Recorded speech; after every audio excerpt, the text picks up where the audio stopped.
I want you to get up now. I want all of you to get up out of your chairs.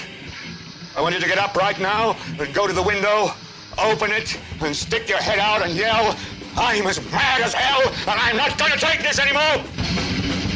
Saving America one mind at a time. This is Smith Radio. And now, your hosts, Carrie and Brian Smith.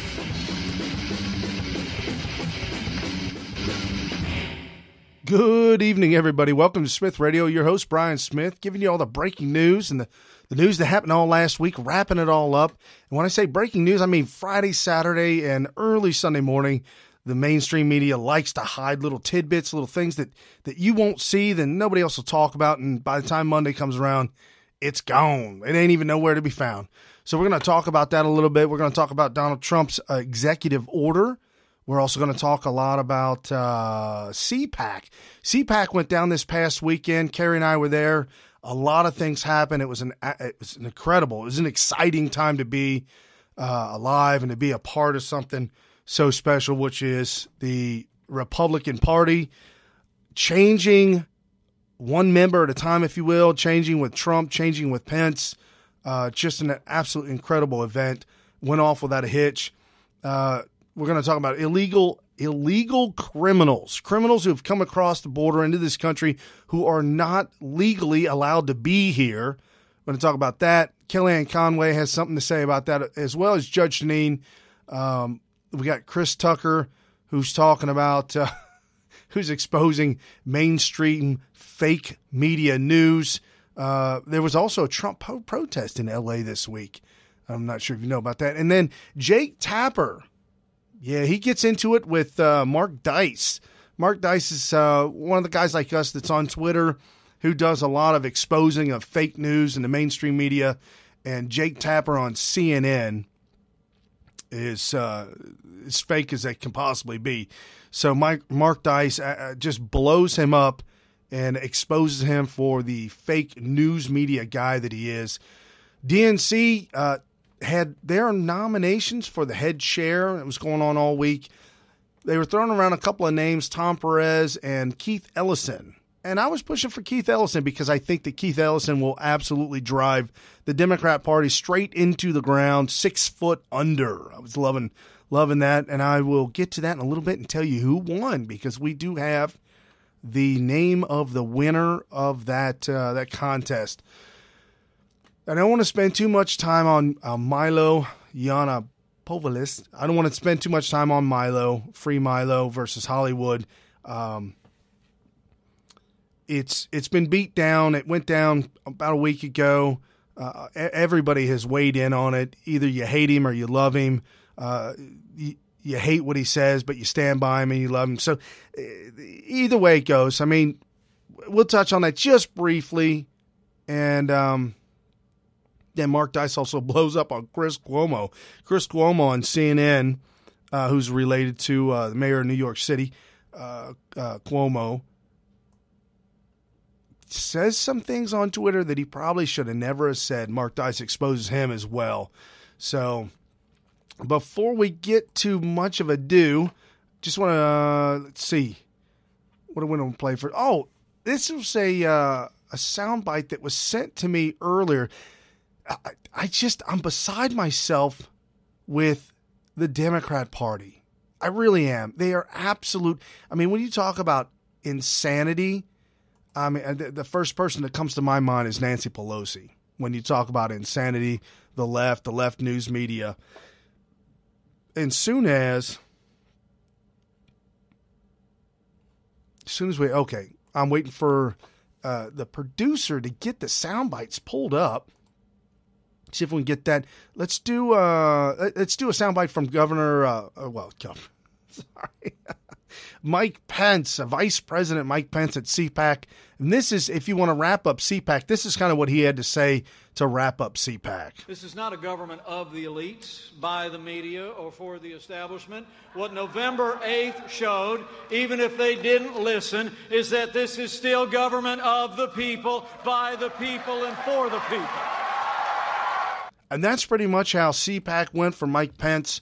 He got up and he spoke for a little while. Judge Jeanine opened up the floor for him and introduced him. He came out, gave a resounding speech. It was welcome. Obviously, everybody in the audience was pretty much Republican, conservative. A lot of young folks, middle-aged folks. I want to say young folks, high schoolers, college students, and then I saw a lot of older baby boomers, if you will, there. But it was just a lot of people. It's just a phenomenal event to be to. It was really good. I know our good buddy Sam, he likes to say that it's cuck training, and I could clearly see that, cuck-servative training. CPAC was an event for youngsters to be raised up in the conservative Republican establishment, what we are all about, what we do and how we do it, and to just continue that same mantra, if you will. However, I was excited because there were a lot of new faces there, meaning Mike Pence, Donald Trump, compared to a year ago that was Ted Cruz crew in the establishment that just was completely opposite. This time it was completely opposite from last year with Ted Cruz and the Cruz crew. This year you had folks like Sheriff David Clark, you had Judge Jeanine, Sean Hannity was there. You had a lot of the solid right, conservative, Tea Party members, if you will, patriots that were there to talk to the youngsters, talk to the younger crowd, help to raise them up. So there were different booths all around the area. The NRA was there, and they had a big giant booth. Carrie and I went to the NRA and was talking with one of the show's hosts and just got into a conversation. I told him who we are and what we do, and he said, "Hey, what do you guys say we do an interview right here?" So he dropped everything, got the cameraman, put the camera on his shoulder, and did an interview. We did like a 5-minute interview with the NRA, and they've got NRA TV.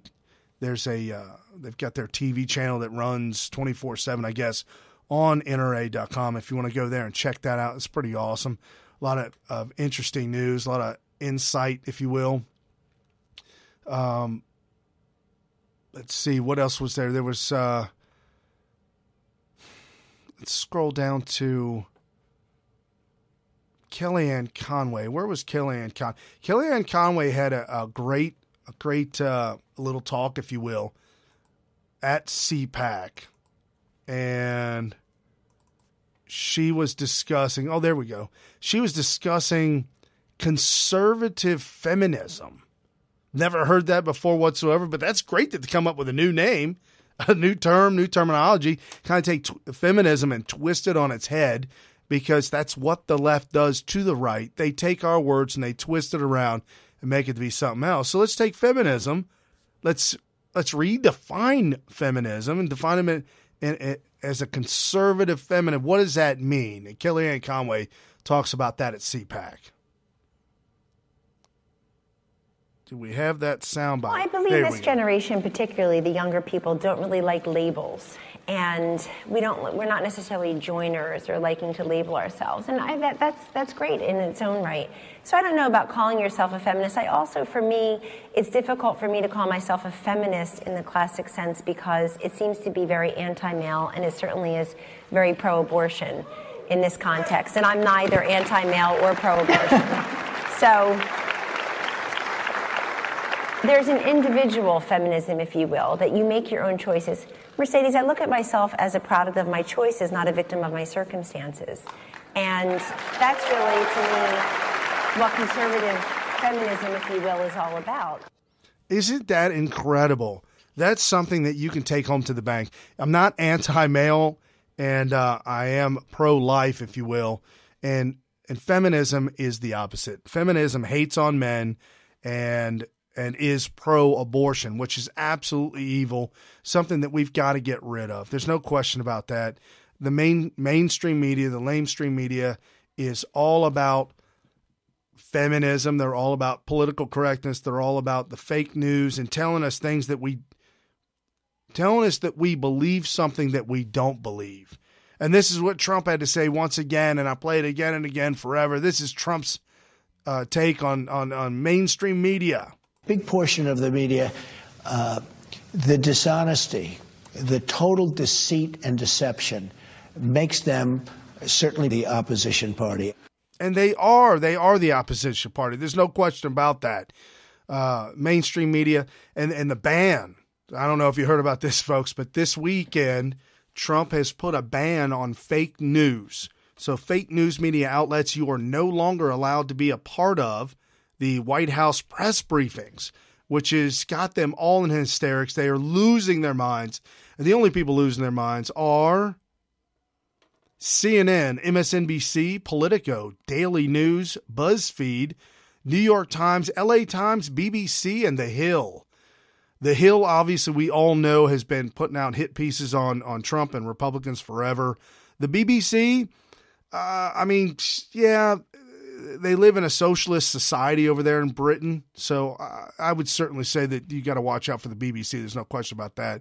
The New York Times has gotten their name, the New York Slime or LA Slime. It's just the New York Times sets the tone for the other media outlets across the nation. When they put out fake news or they put out something that's fake or something that's wrong, that's what the mantra for everybody else to talk about, and that just goes on forever and ever. You got to stop it. You got to, if you will, cut the head off of the snake. The head of the snake is the New York Times. You got to cut that off. LA Times, the tail of the snake, which will die because the New York Times has been cut off. BuzzFeed, we all know BuzzFeed is absolutely 100% fake news and was only allowed press credentials because of Barack Obama. Barack Obama gave BuzzFeed press credentials because they were lapdogs for him, just as like CNN, the Clinton News Network, Calamity News Network, or Communist News Network, CNN. MSNBC, just as bad. You've got Jake Tapper, you got Joe Scarborough, you've got all of them over there. Rachel Madcow, you've got her. They're all just absolutely despicable. They make up news. They make up fake news. Now, when you listen to Smith Radio, obviously I'm going to give you my opinion. I'm going to tell you what the facts are.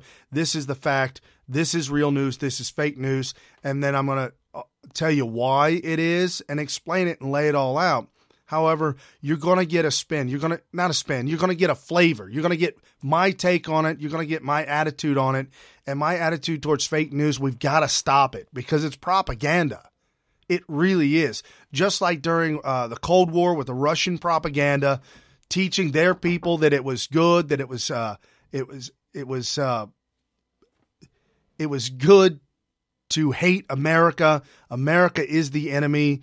That was propaganda. That was fake news, if you will, coming out of Russia to their people. And at times they would tell their people that they actually invented these things that America has and that America stole it all, which is not true. It's all fake. It's a lie. It's propaganda. So you've got the mainstream media that does that and loves to do that all the time. Something else that came. So Trump has banned them from being a part of the White House press briefings. CNN over the weekend was just absolutely exploding and beside themselves with it. All morning long, they kept talking about what does this mean? What does this mean?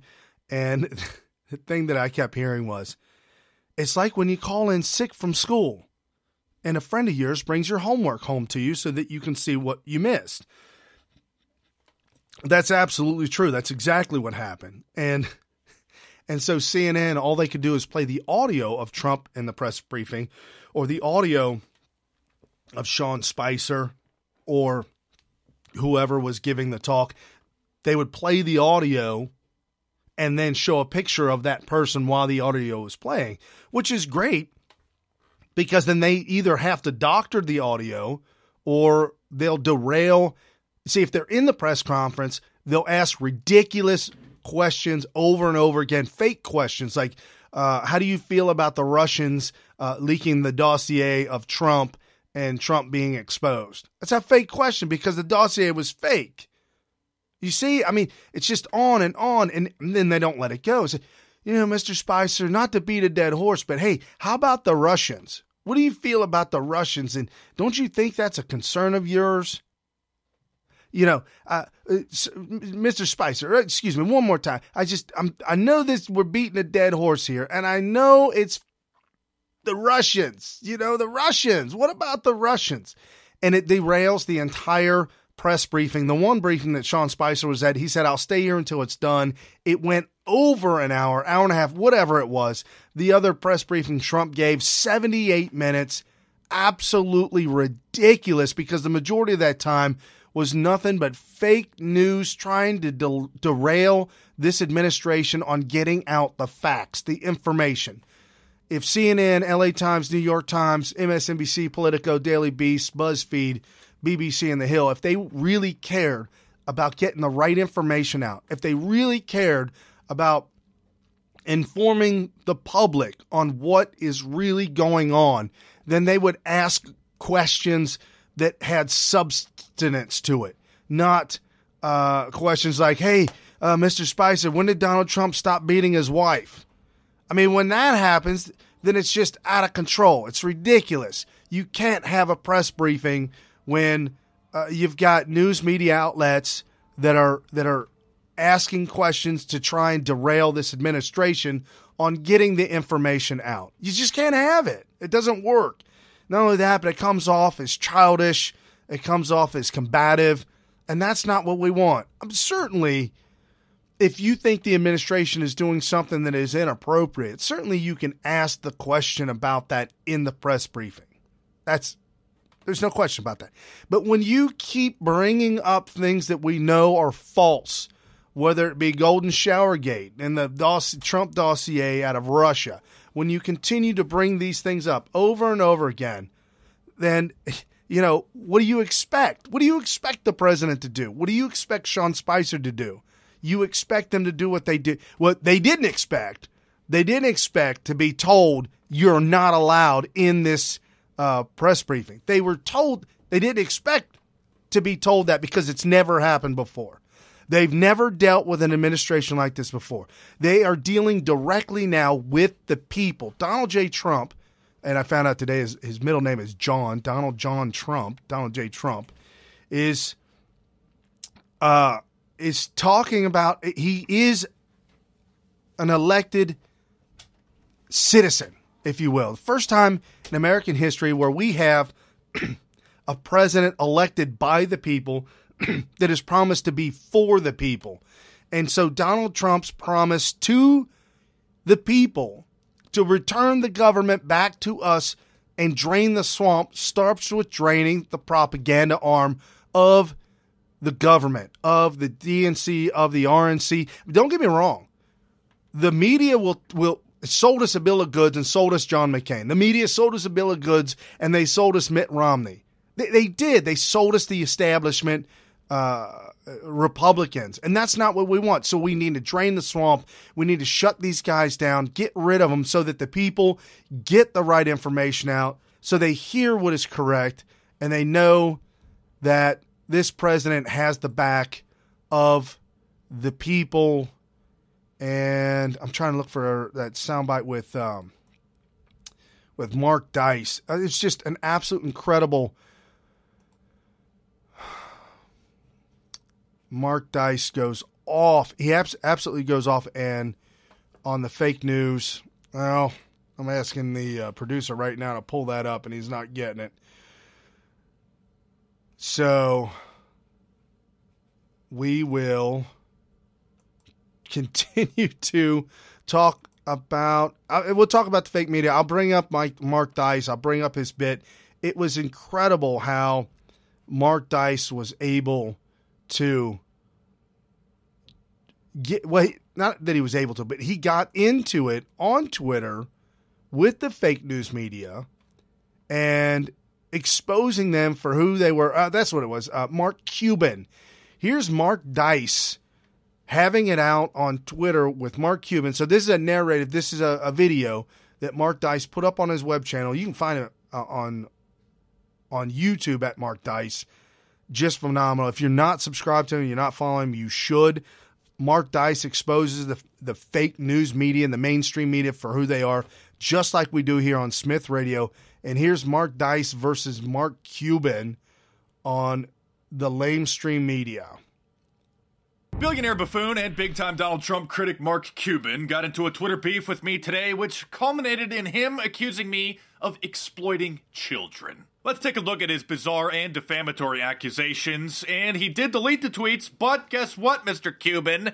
I still have them open in my browser, so I can still access them. So let's go through them right now. It all started when he posted this tweet in response to President Trump calling out the fake news again at CPAC when he said, quote, "Fake news is a claim you only hear from people afraid of transparency." I responded saying the Washington Post coined fake news right after the election to blame Russia for Hillary's loss, FYI, the biggest liberal paper in D.C. I followed it up by saying that you have to admit that CNN and many other mainstream media outlets aren't news. They are pure anti-Trump propaganda. I continued saying that a Time magazine reporter started a fake news story that Trump removed the bust of MLK from the Oval Office on his first day as president.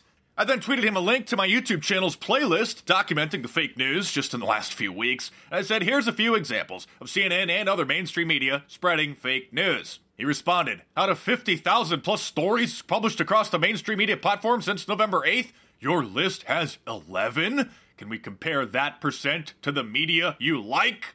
I thought it would help him understand just how low the mainstream media has sunk by pointing out the fact that NBC News put together their anti-Donald Trump propaganda piece using children and calling it Dear Mr. President, where kids as young as 6 years old explain that they're just terrified of President Trump and his policies, kids which are obviously being coached off camera by their parents. In an obvious North Korea level style propaganda piece when every single child, except for one in the video, was scared to death of Donald Trump and his policies. So I sent him a link to NBC's original video and my analysis, to which he responded, so kids can't have an opinion on the president? What part of the report was fake, or did you just not like it? I responded, bro, seriously, nobody can deny that the clips were selectively edited to present only one point of view and use children as propaganda. And he responded after watching my analysis saying, I'm curious, how would you describe the videos that you do?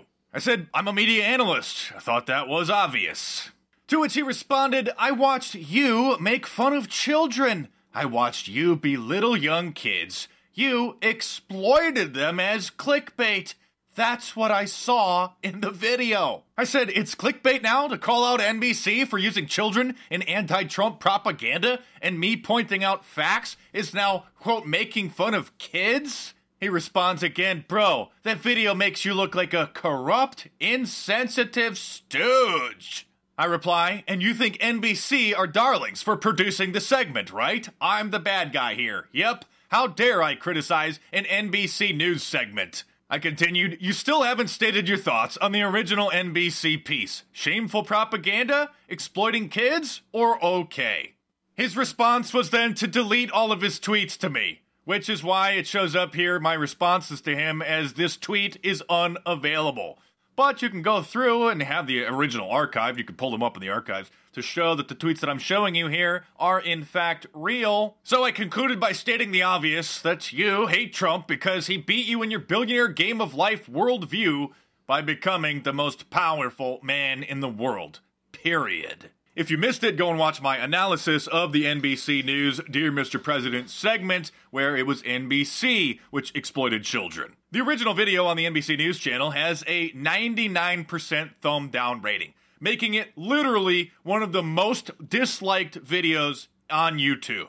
But the point is here that Mark Cuban refused to denounce it, refused to admit that it is shameful propaganda that NBC was exploiting children, and instead accused me of doing that, and then later deleted his tweets and ran into his cyber safe space. Mark Cuban, of course, just being a typical lunatic liberal, accusing me of, quote, exploiting children because I'm criticizing NBC for exploiting children.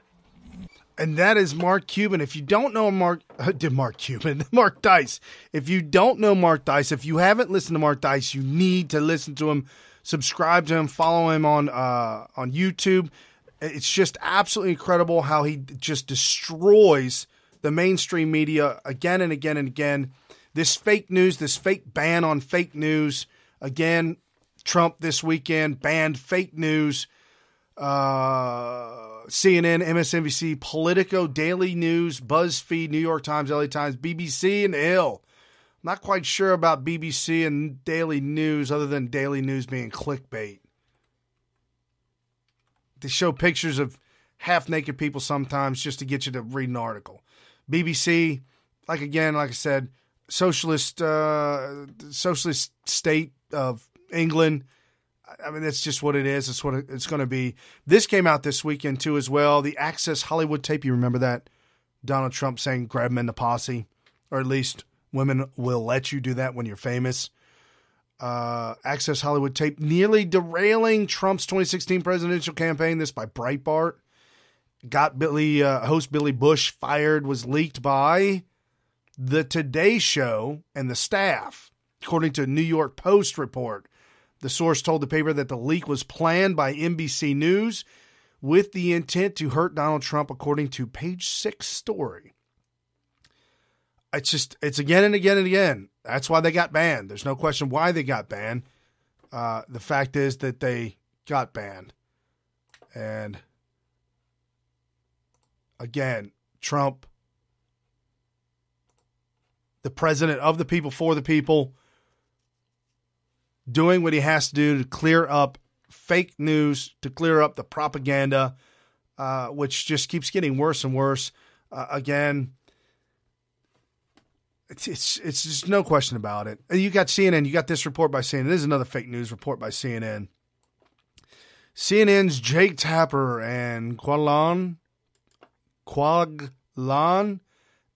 they report on the efforts of religious groups who are preparing an underground railroad to hide illegal aliens for potential deportation.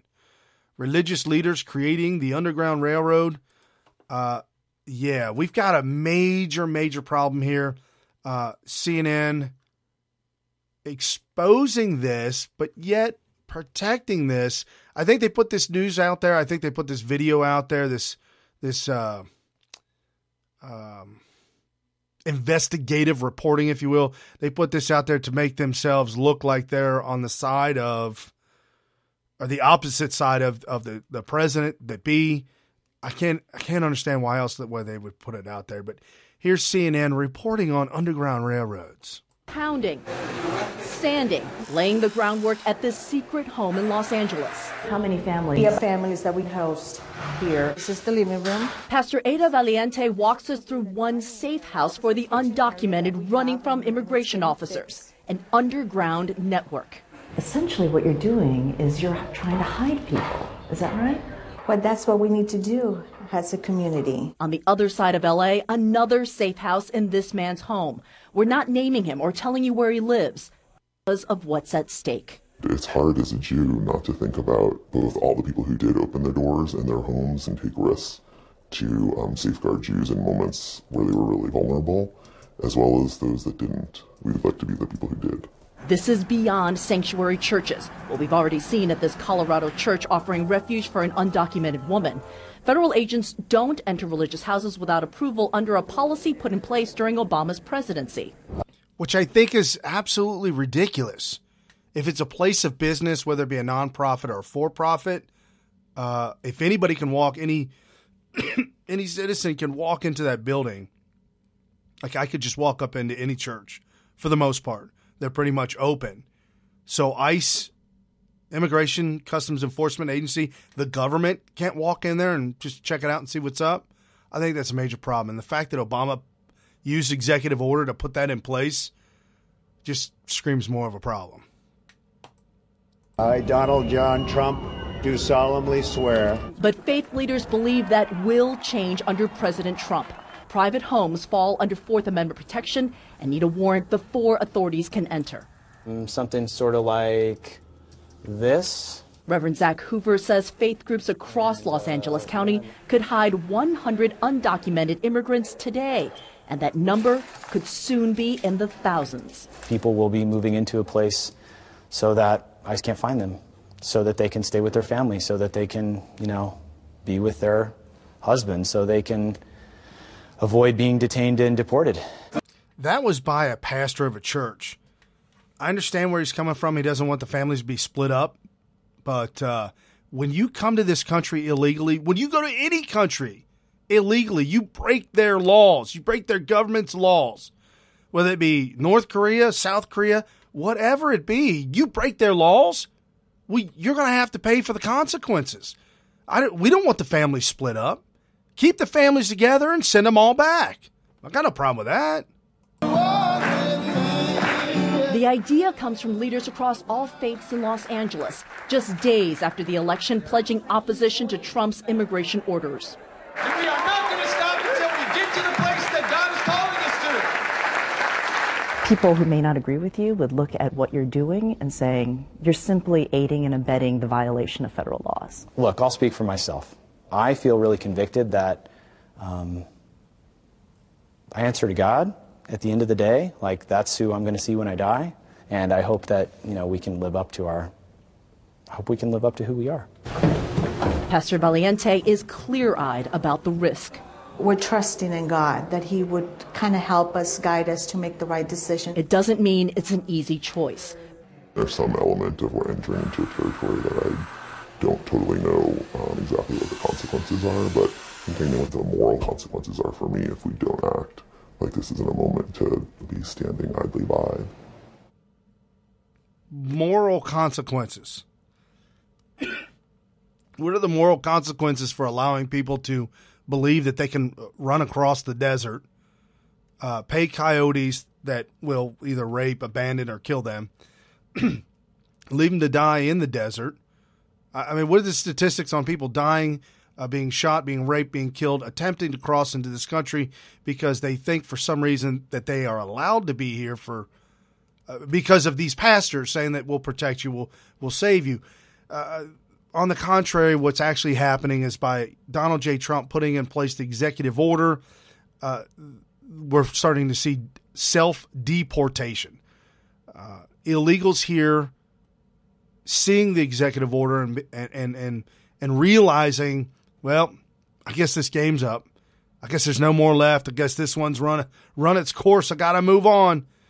And thank you, Sam. Sam's on the message boards. If you're listening to us live right now between 5 and 8 p.m. Eastern time, you can join the message board and actually comment back to us. And Sam's on there and says more than 50% at this point. Is that self-deportation? I'd like to think so. That's a pretty high number. But he also makes a comment that a lot of the groups in Texas, like in San Antonio, Texas, are GOP-backed to help these illegals find sanctuary cities. It's absolute insanity to me. The biggest problem with these sanctuary cities is that we stop immigrants from assimilating to our country.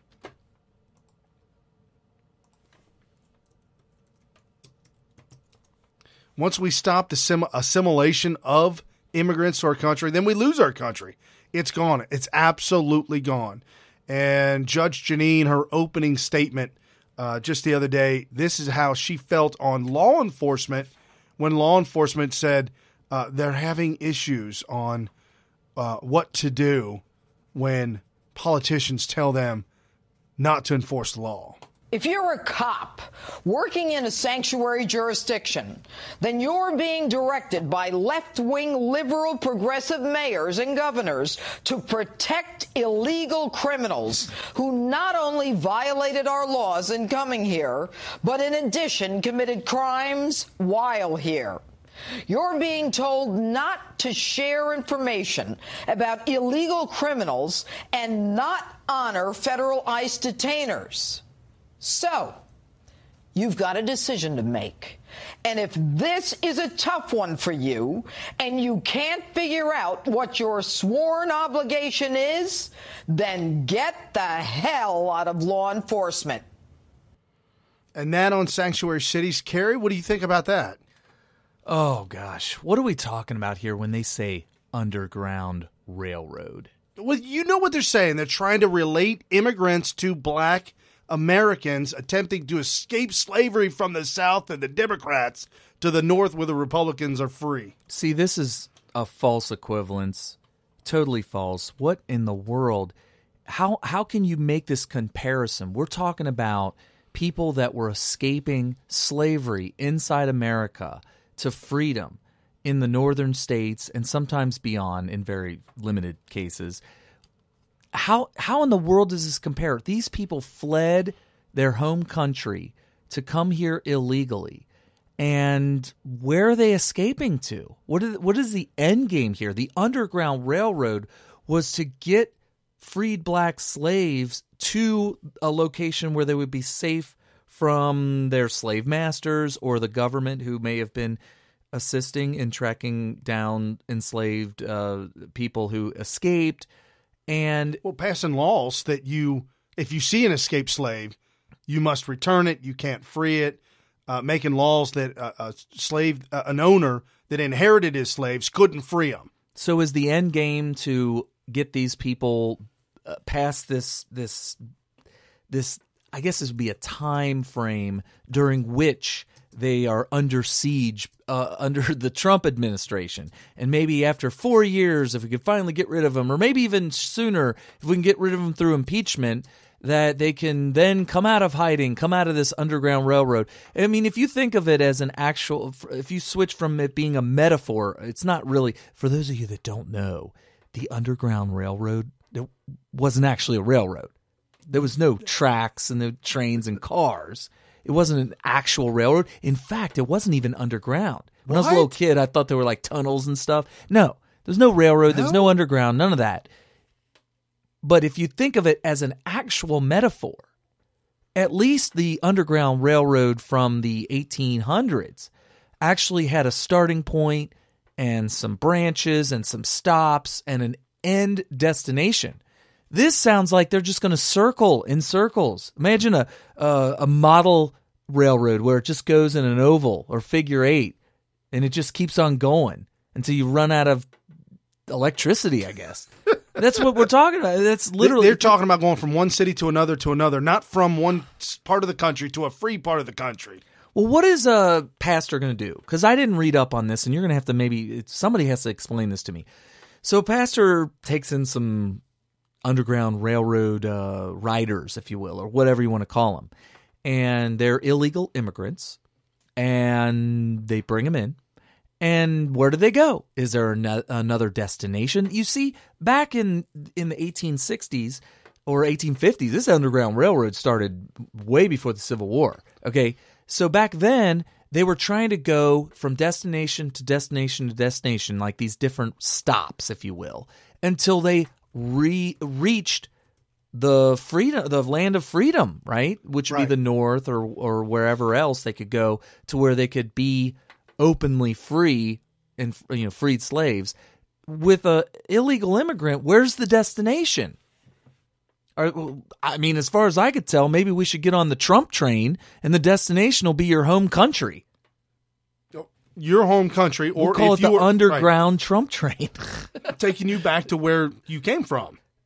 There you go. I'm with it. Well, according to historynet.com, I don't know what that's all about. History.com is already taken, so historynet.com. They're saying that the Underground Railroad started using the word Underground Railroad as early as somewhere in the late 1820s, early 1830s. So you're talking 20, 25 years, 30 years before the outbreak of the Civil War, where people were attempting to help slaves escape the South. They're all in the same country. They're in the same country. The country is divided. South is slaves. North is free. But you're not jumping a border of another country's border. Yeah, you're jumping state borders, but we're allowed to travel from state to state in our glorious They didn't union. have to go through a checkpoint or anything or jump a wall. I think the biggest obstacle would have been like the Ohio River. Right? Yeah, the Ohio River.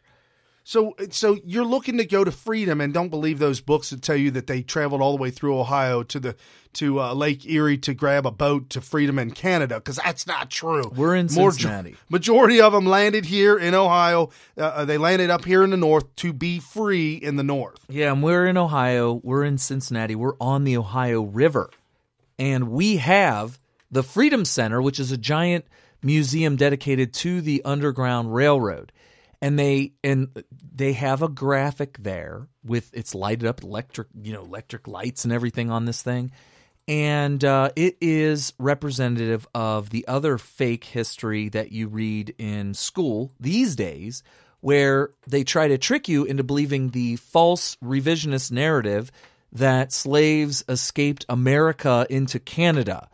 And the tour guide was there and giving us a tour, and when she got done talking about that at George Washington's house. No, at the Freedom Center. Oh, at the Freedom Center. Oh, this is when you went with your daughter and her American her Heritage troop. Girls. Yep, Right. American Heritage Girls were having a thing there, and I said, well, I guess I better check it out. So we went there, and they had the graphic that showed the giant arrows leading from all the southern states all the way up to Canada.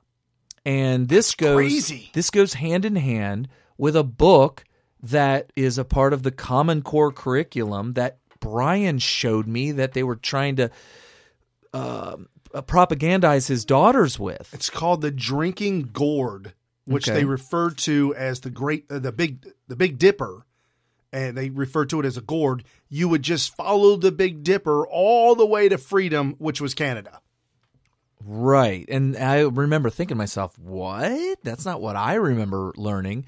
And sure enough, at the Freedom Center, they had this big graphic that showed all the arrows going from the southern states all the way up to Canada.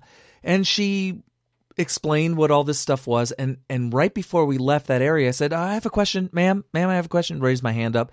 And she said, yes. I said, I see all these arrows. All are pointing all the way up to Canada. I read somewhere that the percentage of slaves that were that escaped, that went all the way to Canada, was very, very small. And we actually had an episode on this where we gave the exact percentage, and I don't remember what it was. It was definitely less than 5%. It was very small, very, very small percentage. I said it was a very small percentage. I even threw out the number. And you know what her answer was? She said, that's true. That's true. And I said, so why are all the arrows pointing up to Canada as if that was everybody's destination? She's like, I'm not really sure. And that was it. And so the funny thing was, she knew what the truth was. And this was a much older woman, much older than me. So she would have learned the truth when she was a little girl. And she would have probably learned the truth all the way up until a certain point. And as a tour guide of that place, she would have been taught the fake news, and it wasn't until, or the fake history, it wasn't until I pointed out a factual statistic that undermines their narrative that it jogged her memory. But anyway, that's neither here nor there. It's funny. They should show all kinds of arrows from all over America pointed down into Mexico, and we'll call that the underground Trump train. There you go. And hopefully they actually wind up at their destination. And I shouldn't single out Mexico. A lot of these people that are coming up through the Mexican border are from all over South and Central America. Guatemala, Ecuador, Salvador. Yeah, and we know that because Real News reported a couple of years ago, that there were all kinds of leaflets that were made by the U.S. government that were being spread all over Guatemala and all these South American countries, telling people that they need to immigrate to America, and that if they do, they get all these free benefits and all these free money and the land of milk and honey. And it was a really convoluted way of gerrymandering the general electorate, because they knew that all these people would overwhelmingly, and a very high percentage, vote Democrat. And that's why this has been going on for so long, and why they're fighting it so hard. And Sam just said, even if you wanted to free your slaves that you owned, you couldn't do so. Oh, you're going back to the 17 and early 1800s. Well, what about our founding fathers, those slave owners? Well, we learned a little something this week. Yeah, we went to Mount Vernon. So Mount Vernon, for those of you who haven't been there in the past 10 years, or I hadn't been there since the 80s. So there's something new there. It's a ginormous museum, and Mount Vernon is a privately owned estate, which I didn't know until I got there again. It's not like the government turned it into a museum because it's the first president's house and all that. Or propaganda piece. Like they could have turned his entire estate into one big giant propaganda. Like when you went there. They could have. It is a privately owned estate. They could have done that. And if the government owned it, it absolutely would have. Yeah. So it turns out that we started reading some of the things that were in this museum, and there was a lot about slavery there. And here's another thing. I felt like the central theme while I was there was slavery. And if they didn't bring up slavery, some of the social justice warriors that were in our tour would ask questions that were very leading questions, what we call in the industry, leading questions that would basically assume the premise or assume the conclusion. The very first room we walk into, this older man, he's probably maybe in his 50s, he's a father with his wife and the one daughter. He looked at her and made a comment, where did Washington get all his money from? And now that's an innocent question. That's fine. However, I'm on edge. I'm like, okay, where's this going to go? Because you know where that goes. And his wife didn't get the right answer because the answer was crops, all the hard work, the labor. He had 5 different fields that they would farm. He was a farmer. He was into tobacco at one time and then got out of it because England was controlling it and he didn't want, didn't want anything to do. So on and on. She listed out all these things that he did to raise the money, to be profitable, to be the richest president we've ever had. And then the wife chimed in, well, what about the slaves? Right. He stole all the labor from the slaves and became rich. I mean, I think that if slavery was made illegal right off the bat, or if it had never existed in America, what makes America the land of milk and honey is that it had extremely fertile land. It had seemingly unlimited timber, and so all these things, these natural resources, could make anybody who's willing to work to harvest it very rich. And so the fact that they had slaves, sure, that probably maybe was kind of like natural resources on steroids. In fact, I read one thing about slavery was that they had, when the settlers came here, there were so many resources that all the work in the world that they could do in an entire lifetime wasn't even going to put a dent in harvesting all the resources. And so some brilliant person from Portugal, because what I understand it is that Portugal was the first country to decide, well, we need to use slavery. And so Portugal started the slavery in the New World way back in like the 1500s. And then other countries saw that, oh, well, the only way for us to losing compete. Ground. The only way for us to compete against Portugal, well, we need to get our slaves too. So they would go and find slaves, and other tribes in Africa would conquer other tribes and it wasn't sell them just off. Africa. They were trying to enslave the Indians, and they were just wherever they could find slaves. It wasn't Americans doing this. Yeah, and it just so happened that there was a thriving slave trade in Africa already set up. Not in America. Right. They had to, there had to be other things going on in order to make that happen in America. So Portugal started, and then all these other countries are like, man, we're losing our shirt to Portugal.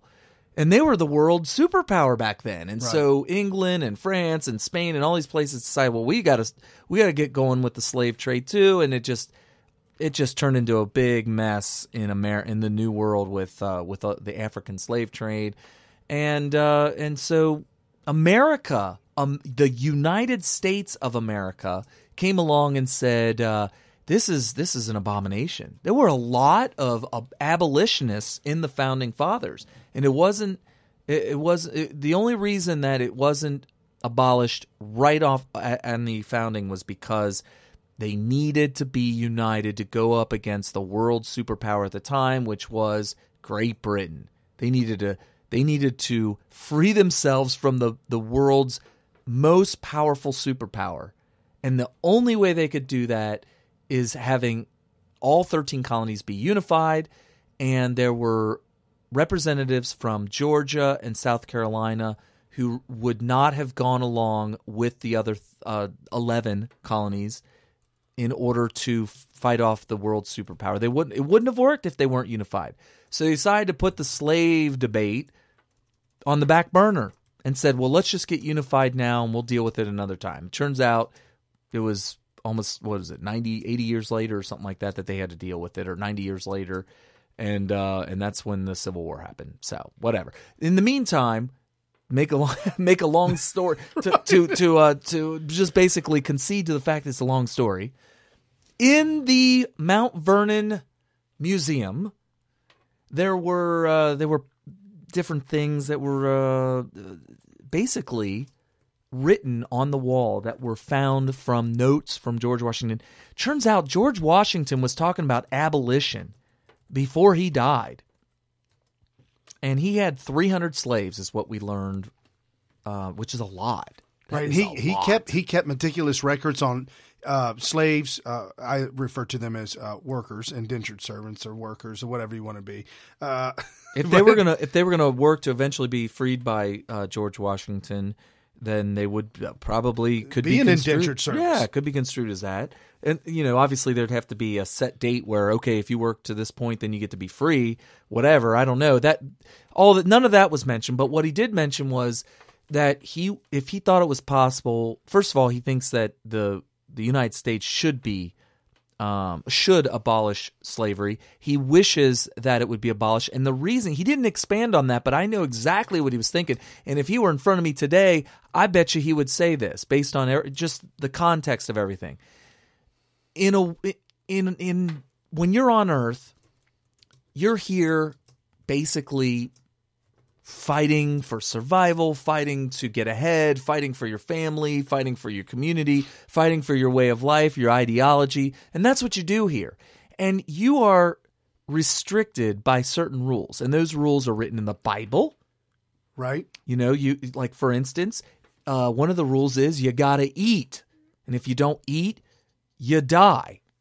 Okay. You starve to death. There's just these rules. Other rules are laws of the land.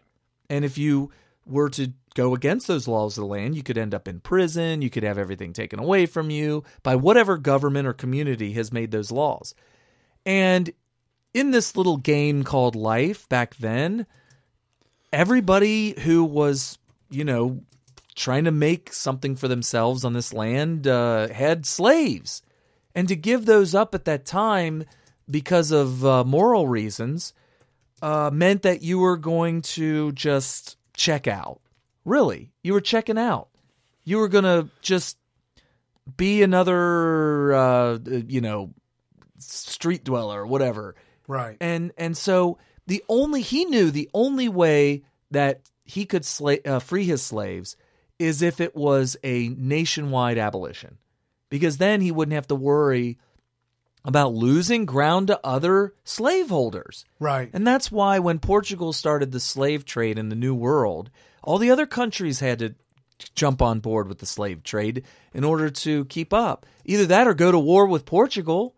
It's not like they could call them up and say, guys, what's with this slave trade? You're going to hell. That couldn't happen. And Right. by the way, Portugal was the world superpower at the time. It wasn't Great Britain, it was Portugal. They were the world superpower back in the 1500s. They were it. And they started a slave trade. The other countries were like, oh my gosh, how are we gonna keep up with that? So it was almost like this situation that was created by the world superpower of the day. So, the laws about, well, you couldn't free your slaves unless you weren't if you had debt. That was the thing that Glenn Beck pointed out about Thomas Jefferson. Thomas Jefferson wanted to free his slaves, but he couldn't because in the state of Virginia, I think is where he was living at the time, you couldn't free your slaves unless you were debt free, and he was indebted. He would have been in jail. He would have been arrested. He would have been charged with a crime if he had freed his slaves, and that would have applied to George Washington as well.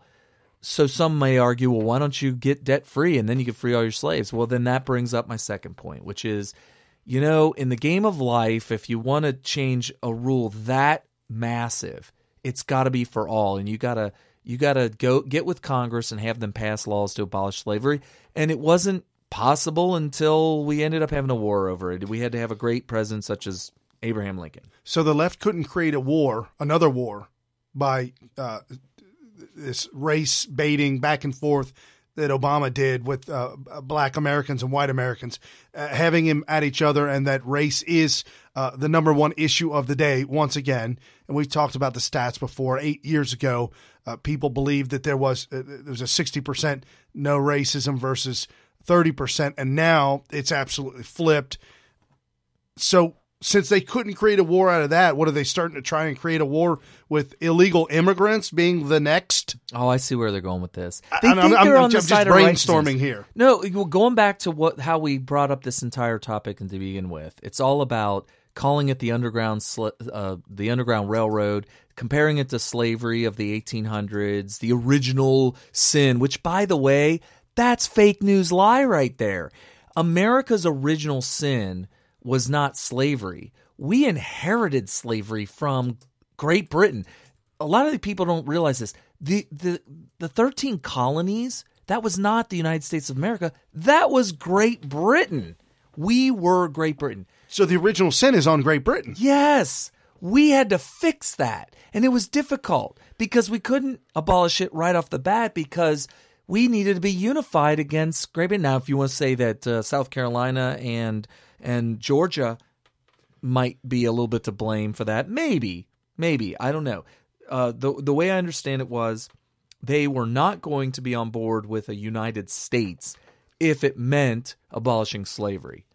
That's what it sounded like to me. Right. And so what they decided was, well, if we're going to get free, and by the way, if we didn't go for it, I mean, we might still have slavery to this day. What I mean go for it is, we may still be colonies of Great Britain. Probably. And the argument to that is, well, Great Britain freed their slaves before America did. Well, that's because they were trying to stick it. They were trying to show America that they were on the moral high ground. They didn't need slaves. They were already marginalized as a superpower at that point anyway. They still had colonies and pretty much, I mean, I don't want to say enslaved the colonies, but Great Britain had colonies all the way up until recent history, and those colonies were revolting against paying Britain's tax and being under the rule of Great Britain. India. I mean, that technically that's kind of a slavery situation. Enslaved, right? And they felt like it. You talk to Gandhi. If you got seriously, the whole give him thing, a call. The whole thing about Gandhi. The whole thing about Gandhi was freeing themselves from rule over by Great Britain, and that's what that was all about. So yeah, I mean that's just what they did, and all these different revolutions of different types had to happen. In the case of our founders and the founding of the United States, it had to be an armed conflict called the U.S. Revolution. So, but it's important to know and note that comparing this immigration thing we're dealing with to slavery and the Underground Railroad, it's just a desperate attempt to control or create a narrative that makes you believe that, number one, that they're on the side of moral righteousness. And you were. If you were an abolitionist, you were on the side of moral righteousness. Right. George Washington, the first president of the United States, was on the side of moral righteousness.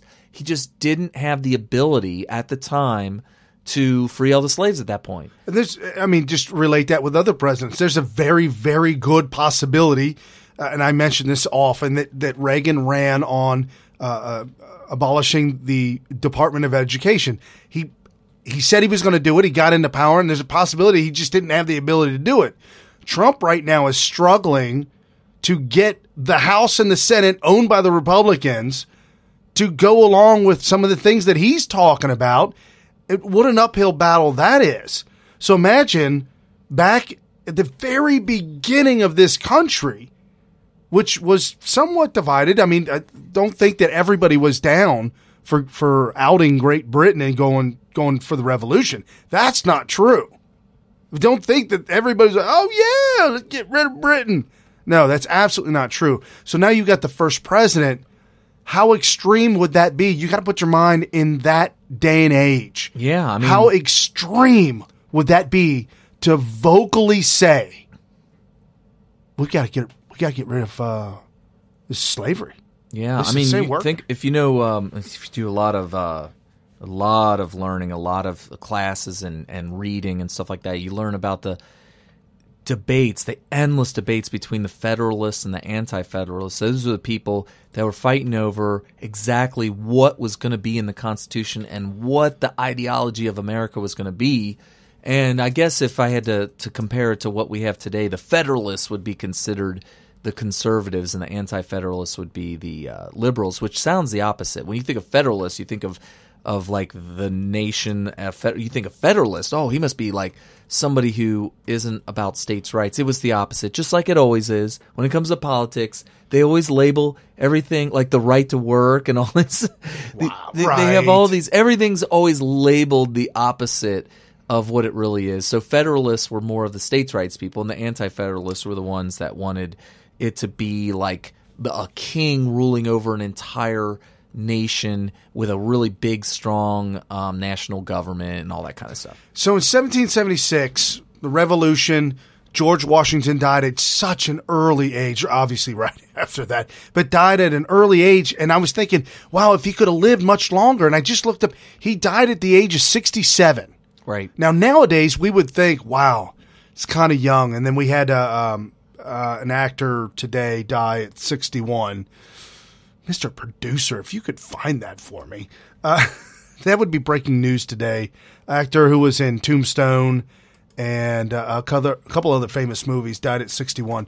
But for George Washington to die at the age of 67, in that day and age, life expectancy was between the age of 30 and 40. Some people didn't even live past 40. I mean, you've got some blogs and some other websites putting the average age around 45, but still, to live to 67 when the average person lived to 40, 45, it's just unbelievable. But if he'd have been longer and George Washington had served 2 terms, got out, and then kind of stayed around for another 5, 10, 15 years for advice or for moral support for other things, I'm sure the abolition movement. Gosh, I wonder if that actor that died was fake news. I saw it on Yahoo, and I have no idea why it just completely escapes my brain now. I just looked at the entire front page of Yahoo mere minutes after I saw that a famous actor died, and it's completely erased off of the front page. I almost feel like it's fake news. Bill Paxton? Oh, Bill Paxton. Bill yeah. Paxton. They had it on the front page of Yahoo. I'm looking at the entire thing. I'm scrolling all the way down to the bottom. Nothing. Bill Paxton was in Weird Science. Twisters, Twisters, Alien, and Tombstone. Oh, I only remember him from Weird Science with the kids, with Anthony Michael Hall. Yeah, I know the movie, but I don't remember him in Weird Science. He was the a-hole brother. No with way! the spiked hair. Oh man! Wow. Yeah. So anyway, that's how I remember from.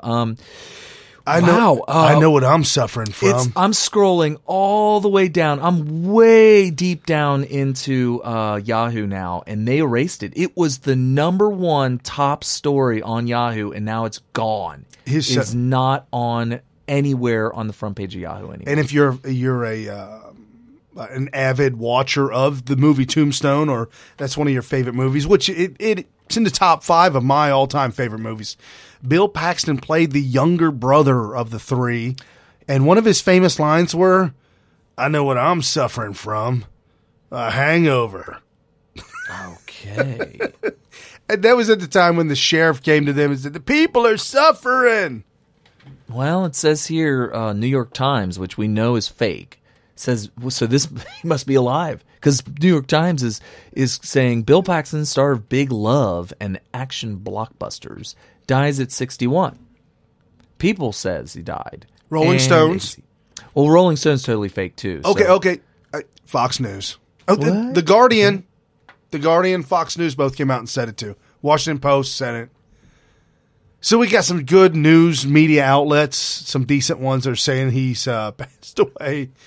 So anyway, he was in Aliens too. He's one of those Marines. Right. So my whole point is that 61 nowadays is kind of early to die, but back then the average lifespan was anywhere between 33 to 43, somewhere around there. George Washington lived to be 67 years old. And, I think he expected to live longer, though, because according to those tour guides, that he had built his estate to so that when he retired from being president, he could live a long life in retirement. Right. And just by the way, to remind everybody, Donald Trump's executive orders going back to illegal criminals who are who've broken federal law.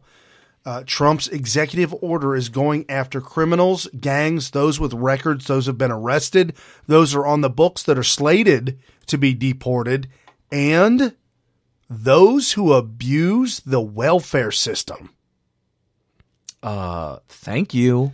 That might be a shock to some of you liberals out there, but yes, there is a lot of fraud, waste, and abuse when we've got half what is like 51 to 52% of all Americans receive some kind of government subsidy.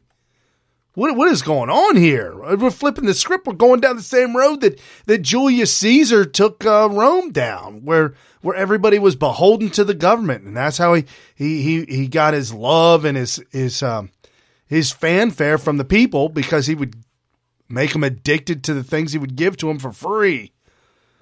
Oh, and then we got Ben Garrison today tweeted out, which I love. If you don't follow Ben Garrison, you've got to. It's GRRR graphics. Yeah, GRR graphics. 3 R's, GRR graphics. Ben Garrison tweeted out, Maher, Trump's stormtroopers pulling 16-year-olds out of classrooms to deport. Then he says, at Bill Maher, remember this one? Clinton deports Elian Gonzalez. Of course we remember that. Remember Drop the Chalupa? I do. That was the first meme. Oh no! That was the birth of the meme. There was a picture of the SWAT team with the machine gun pointed at Elio and whoever was holding him. It was adopted parent or foster parent, whatever it was. And the words on that graphic was "Drop the Chalupa." And for those that don't know, during that time, Taco Bell had a very famous commercial with the Chihuahua and everything that said "Drop the Chalupa." Oh, there it is. Brian found it. That's the first meme. Wow. Name me a meme that's older than that one. That goes back to 99, I think. 98. No, it must have been 98. 98. It goes way back. Wow. Yeah. So that was during Clinton's reign. Bill Clinton's reign. I think so. At least Holy I remember it that smoke. way. I remember it that way. Yeah, it was before. Oh, it was 99, I think. Because Bill Clinton, I forgot Bill went all the way to 2000. Right. So it was either 99 or 2000 that the Elian Gonzalez thing went down. So Tucker Carlson tweeted out, he said to the governor, the governor's office, he said, does making it easier for illegal immigrants to stay in Connecticut improve the lives of Connecticut residents? Well, let's take this nationwide. Say that we have 20 million illegal aliens in this country. We don't know who they are. We don't know where they are. We don't know their criminal status. We don't know anything about them. How does that improve the lives of Americans by allowing more or them, anybody to become you have citizens? No heart. You have no heart. These people, the plight of these people, need our attention. And we need to save them. Well, they got my attention, and it ain't good.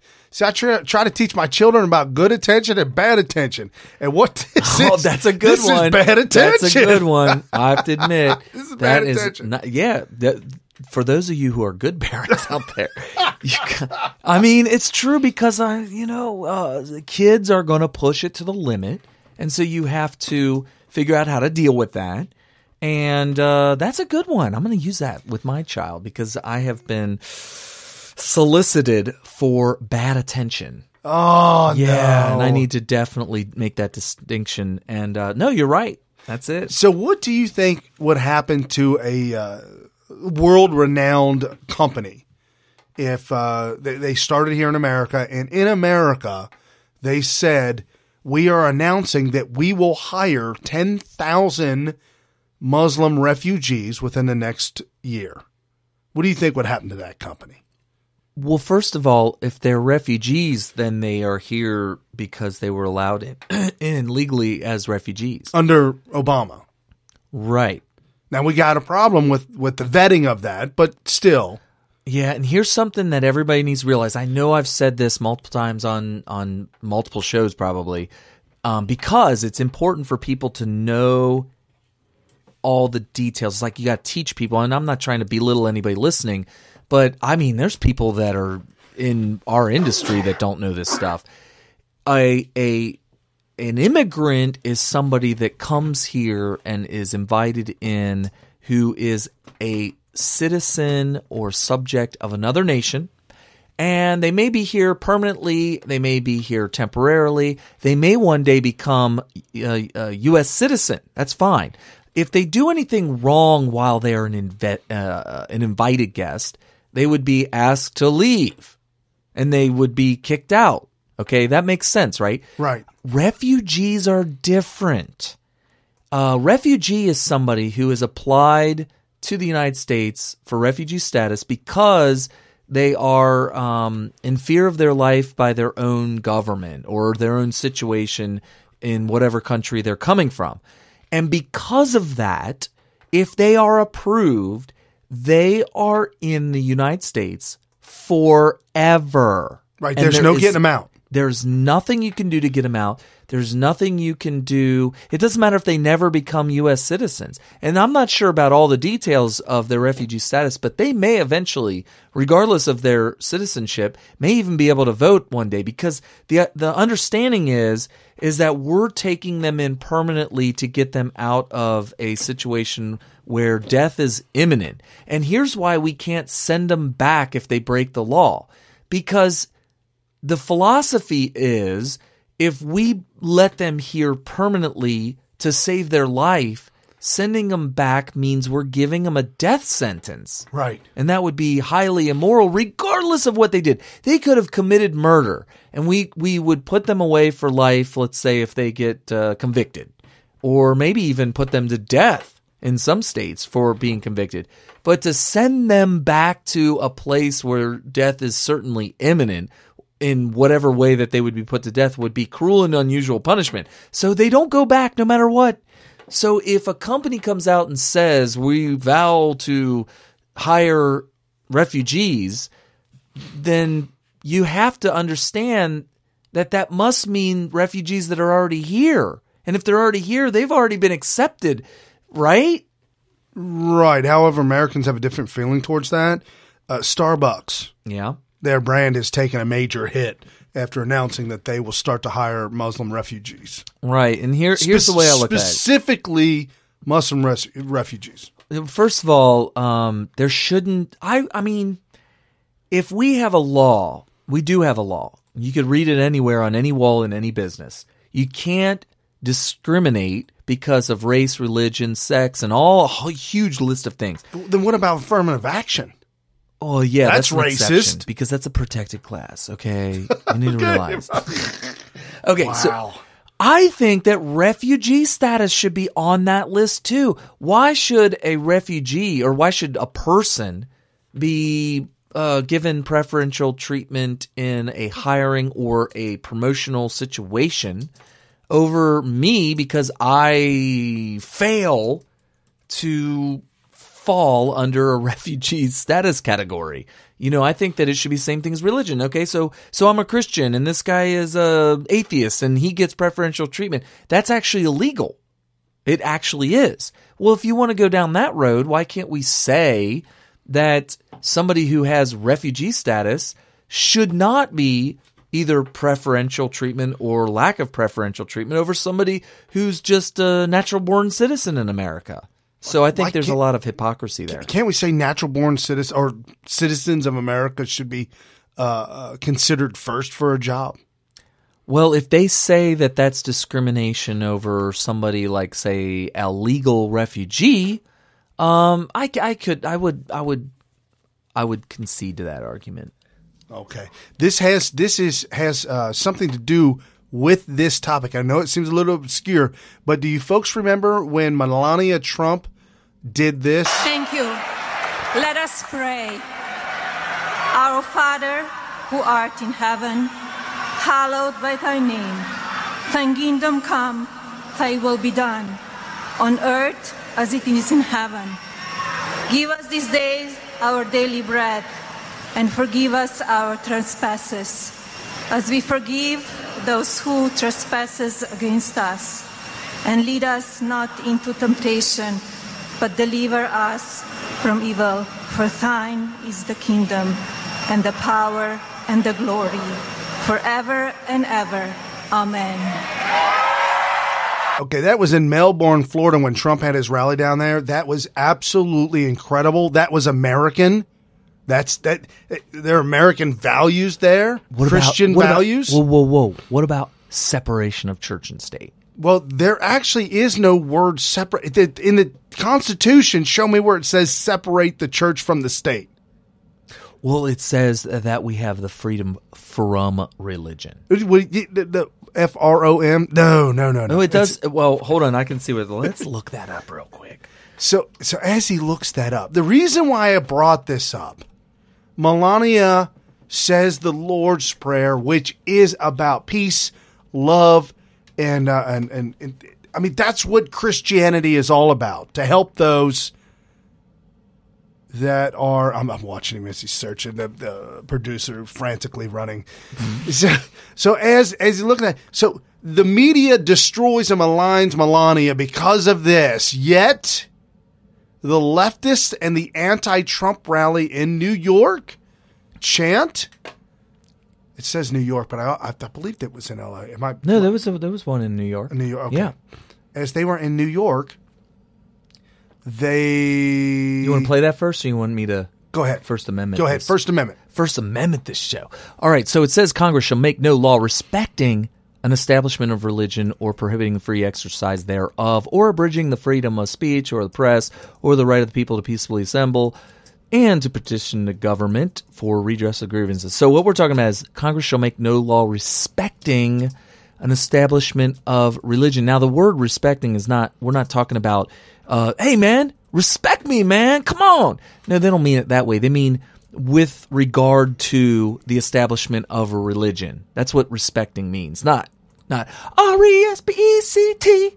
Tell me what it means to me. Yeah, not that kind of respecting, like in respect to or in regards to the establishment of a religion. Now, some people construe that as freedom from religion, because what it's saying is that you're not allowed to establish a religion, and by you, I mean Congress. It says Congress here. Because what they were dealing with back then is whoever was dictator, king, queen, whatever it was, who was ever the head of the country, you worship what they wanted you to worship, whether it be them or whether it be their Christian background, or as in the Caliphate, it was Allah.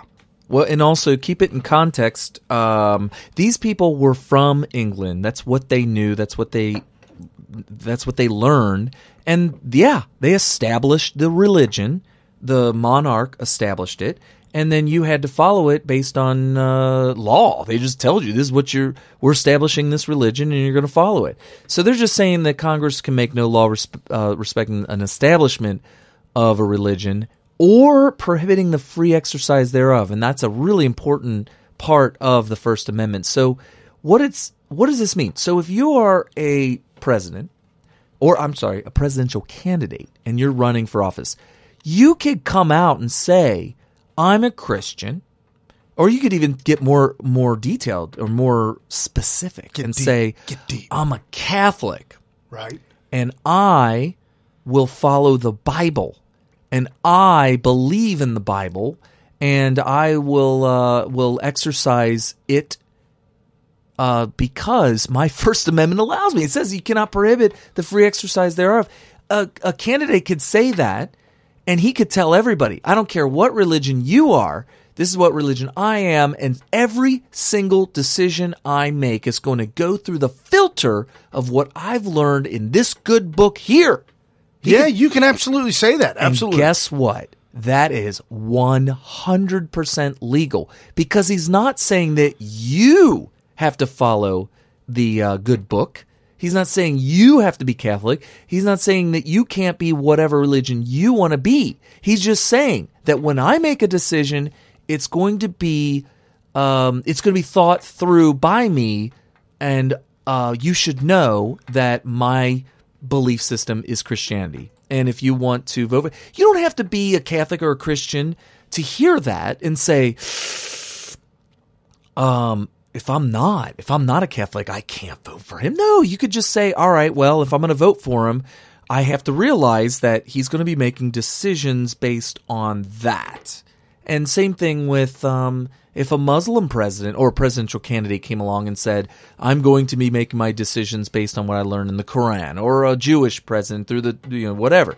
So that's all legal. That's allowed. And I would actually hope that Muslims running for any political position, I would only beg for them to tell people, I will govern according to the Quran. Right. I would love for them to say that out loud. Well, and that's the thing. That's why the president has limited powers and there's checks and balances. He can't make laws. He wouldn't. And if he did, the First Amendment says that he cannot make a law respecting the establishment of a religion. So he couldn't say, okay, my law for today, for here going forth is that you must follow Sharia law. Right. Can't do that. Because that would be establishing a religion. But also, he's not allowed to do that. That's Congress's job. So for Melina to recite the Lord's Prayer. Yeah, totally not illegal at all in any way, shape, or form in the Constitution. And anybody tries to say, whoa, the First Amendment prohibits her from doing that and shoving that down our throat. Guess what? You're wrong, and I don't see – please come at me with your argument, and I guarantee you I will use the First Amendment, the Constitution of the United States, to destroy your argument, period. So if the mainstream media, probably most of the ones that have been banned on the banned list, the propaganda arm, so if they beat down Melina for reciting the Lord's Prayer, then how come – they're absolutely silent when the Muslims in New York do this?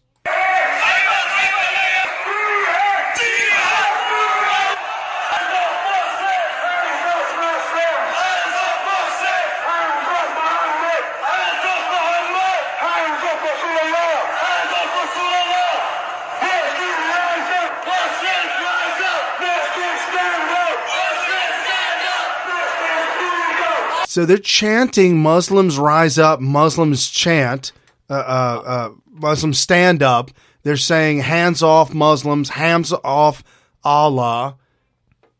This is their protest. I know they would not like to hear this coming from me, but my first question to them would be, okay, you say Muslims rise up. Can you explain to me, a non-Muslim but an American citizen on the same land that you are right now, which is the United States of America, can you just please explain to us why Muslims need to rise up and what exactly that means, and what does it mean to rise up and why should they? Please answer that, because we need to know. Maybe it's something good. Maybe it's something that will help America. But I don't think they would like to hear that question asked to them. Because I have a feeling it might mean something that they don't want to answer to me. Yeah, sure. How about this one? 17 girls in high school in Illinois are attempting an experiment. Muslim girls helping non-Muslim girls in high school attempt an experiment. Today we're here at Vernon Hills High School with the Muslim Student Association, and we are participating in an event called Walk a Mile. Hold on to the soundbite. You'll get to the meat. Brian might have to translate it. Right. And that's basically giving the lady students at Vernon Hills High School an opportunity to try wearing a hijab for the day and just experience what it's like, and also to denounce negative stereotypes and show that we are just caring, respectful, peaceful students and your peers. This is our first big event, and hopefully it'll bring more members, Muslim and non-Muslim, to our event, and this should help. Okay, so what she's talking about is they're dressing up. There's a big crowd in their high school of girls that are dressing up non-Muslim girls in the burqa. I think I saw a picture of that, but I didn't hear that soundbite. Right, and it's a rough one, but it was like a selfie video. They need Carrie Kellerman's microphone. They need a directional microphone that's right at the mouth. We would have heard that perfectly. Yes, and so they're dressing up other girls in the high school in a burqa to walk a mile in our shoes.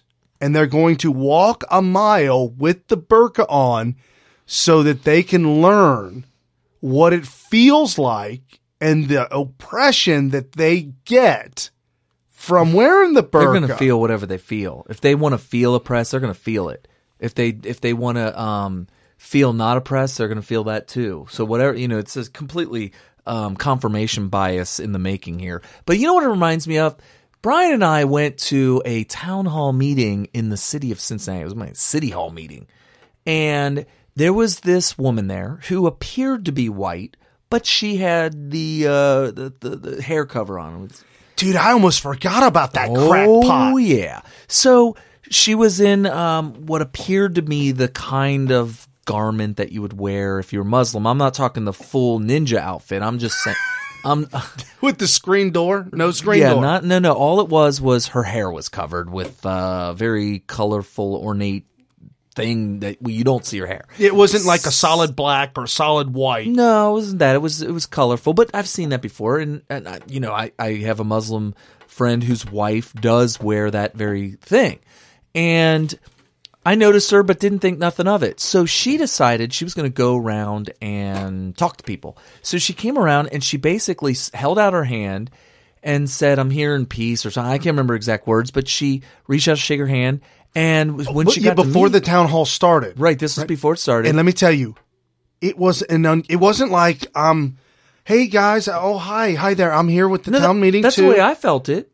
She was very friendly. I felt it was like she was in my grill and forcing her hand, like demanding me to shake. I'm like, whoa, who are you and what? Okay, well, what are when you she doing? Came, I didn't exactly feel the same thing, but when she stuck her hand out and sounded like she was there in peace and stuff like that, I shook her hand and I said, "Oh, thank you." And me too. I was very polite. Yeah, we were both polite. I did notice somebody to the left of me a couple of places that refused to shake her hand, which, if she said something that was out of the sort with him, I don't blame him, but I don't think that happened, and I thought that was probably not the right way to do it.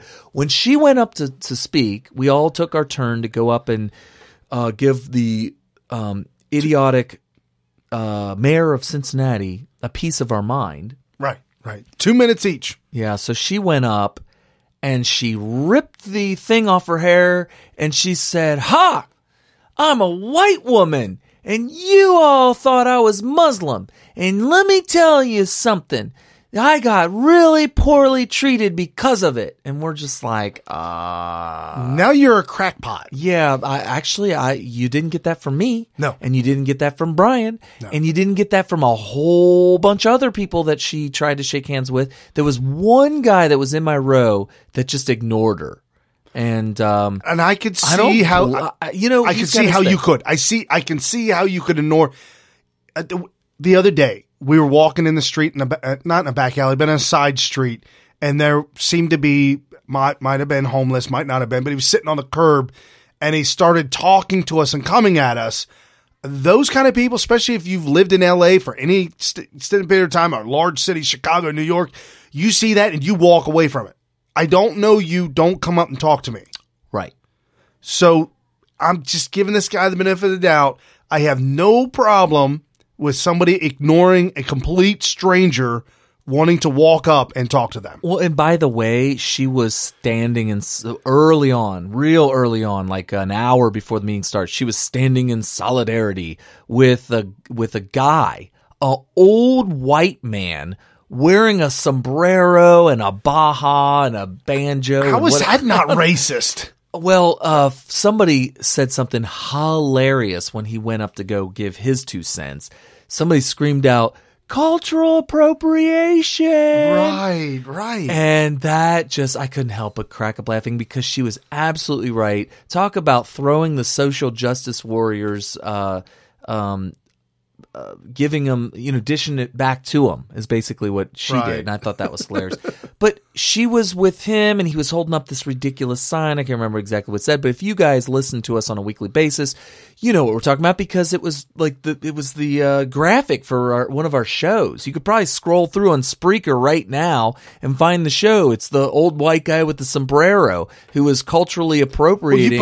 You posted Mexican the picture. Culture. Yeah, we posted it. Oh yeah, it's on there. If you scroll through Spreaker, it's probably maybe a couple months ago, which would only be maybe a dozen episodes ago. Maybe click on the word at the top of our page on Spreaker that says media, and you'll get to it faster because it was a posted picture. It shouldn't be that far down. Okay. Well, yeah, and by the way, that episode was all about that town hall meeting, which so we get really into the detail. But it was interesting that white woman and by the way, I assumed she was Muslim because first of all, she dressed the part, but also she may have even mentioned it when she shook my hand.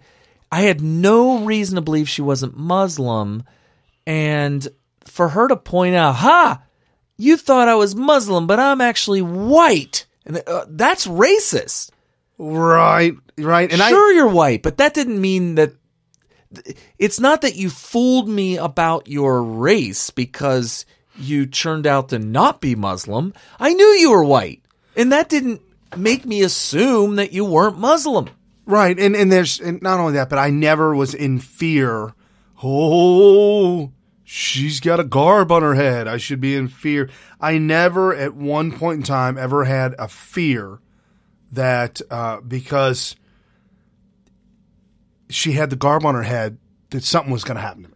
And I didn't worry. Well, she also went to a metal detector, but I never worried about. Right, we had to go through metal detectors to get in there, so it was all good. But so there is a documentary out there. It's an old documentary. It has to do with the way Muslims treat people.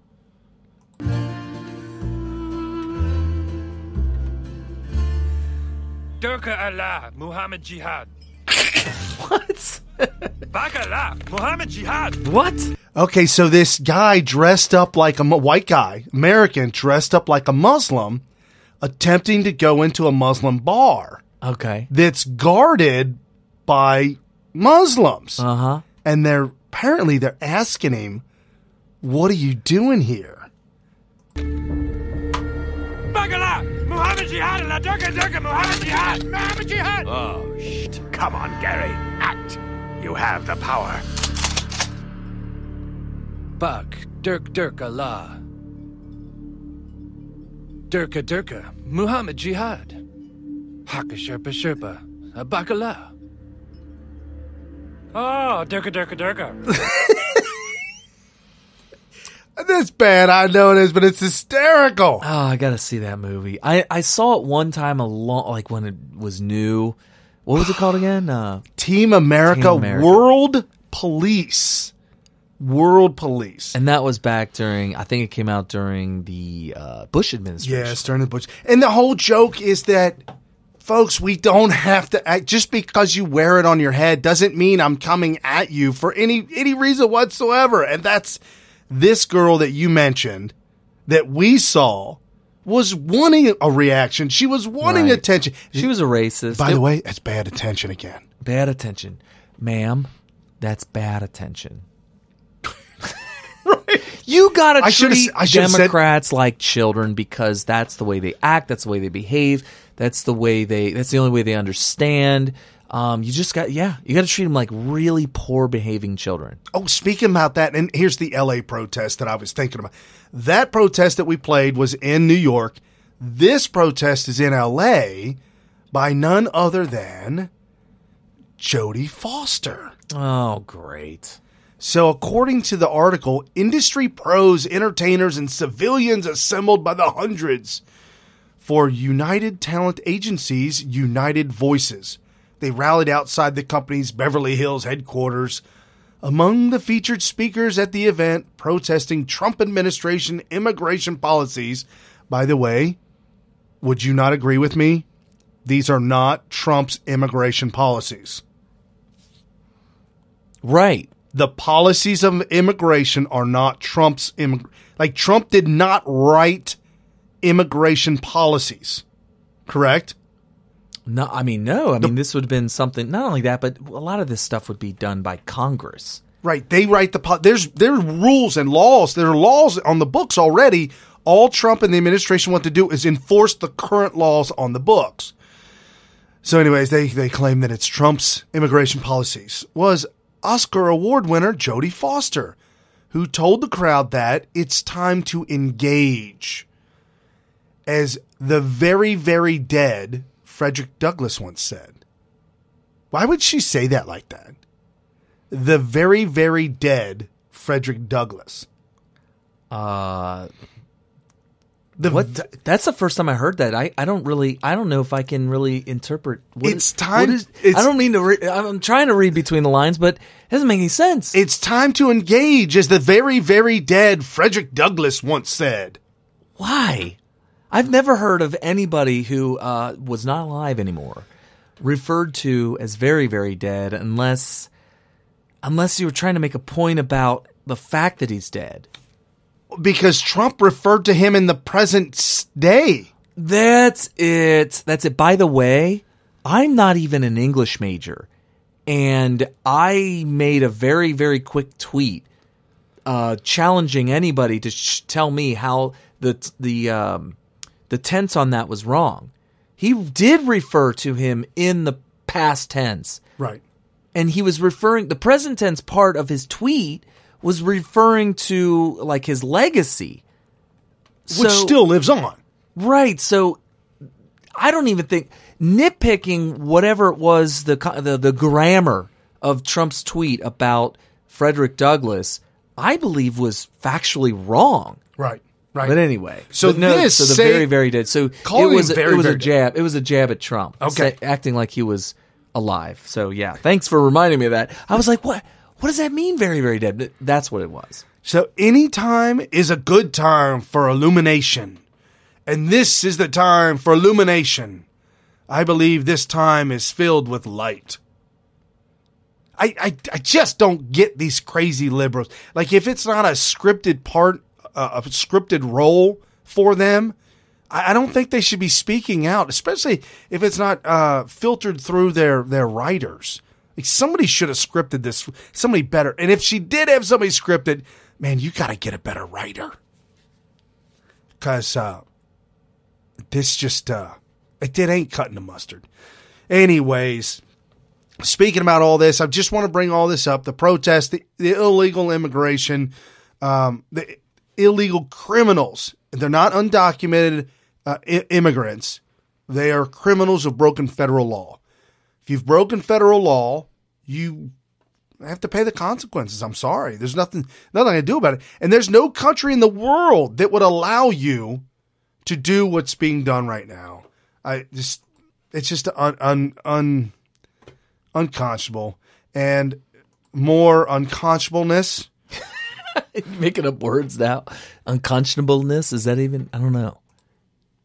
Earlier, Tom Perez, supported by Hillary Clinton, was running against Keith Ellison, Muslim Brotherhood, running against Hillary Clinton. Tom, supported by the administration. Vice President Joe Biden, I think, supported Keith Ellison. He is definitely Muslim Brotherhood. Well, apparently today the DNC did pick their chair. Okay. It will be Tom Perez. Ah. And he picked Keith Ellison to be the vice chair. Okay. So they both win. Wait, he's the vice chair? Yeah. I didn't hear that. Yeah, so he still is. He's in. Oh, man. He says it's a consolation prize. So I was hoping that Keith Ellison would be the head of the DNC. Of course. That would be the end of the DNC. Because it would fracture it. However... Well, not only would it fracture it, but it would marginalize anything they're trying to do. The fact that he's a vice chair is enough. Right. And we don't know anything about Tom Perez other than he's a huge supporter of Hillary Clinton, which means that he's a nut job as well. And he just might help to ruin it, and keep the DNC spiraling downward. And the article that was put up by Breitbart says former President Obama and other top Democrats are focusing efforts on state-level races. So by picking their head, Their head the DNC is now looking at local level races and ending the reconfiguring of voting districts through the political laden process known as gerrymandering. Of course. A combination effort to end Trumpism. What? Trumpism. Trumpism. Why would that end Trumpism? And help the DNC regain control of Congress and its legislatures across the country. Fox News, Republicans have more legislatures than which allows them to redistrict. Okay, here's what's going on. When you've got the power, you redistrict to maintain the power. We have lost power for so long that so many districts across the country have been redistricted to allow the state of California, the state of New York, all these left-wing states to always go liberal. And to vote in people like the nut job, the liberal Jerry Brown, the governor of California. So if we redistrict these areas to help make it more even, more on a balanced playing field, right, then we can have more of a fair, round, equal voting block, which is the entire United States. But the Democrats don't want that. They want the opposite. They want the voting blocks to be redistricted so that they always win. And it would be literally impossible for conservative to win. Yeah, everything that they're doing from bringing in, inviting and keeping illegal immigrants here, the voter fraud and gerrymandering, and everything that they do is an attempt to retain power. Right. And so that's just one more piece of the giant puzzle. If you look at it big picture, you can throw that log on top of the garbage fire, the dumpster fire that is America under Democrat rule. Right. And so the news media lost their mind once this started to come out, and they started to talk. The DNC tapped CNN and said, hey, we need to talk about this because we need to get out that Trump is trying to take over all of America, and the Democrats will never win because of redistricting. Well, that's why we're losing. Yeah. It's because of redistricting.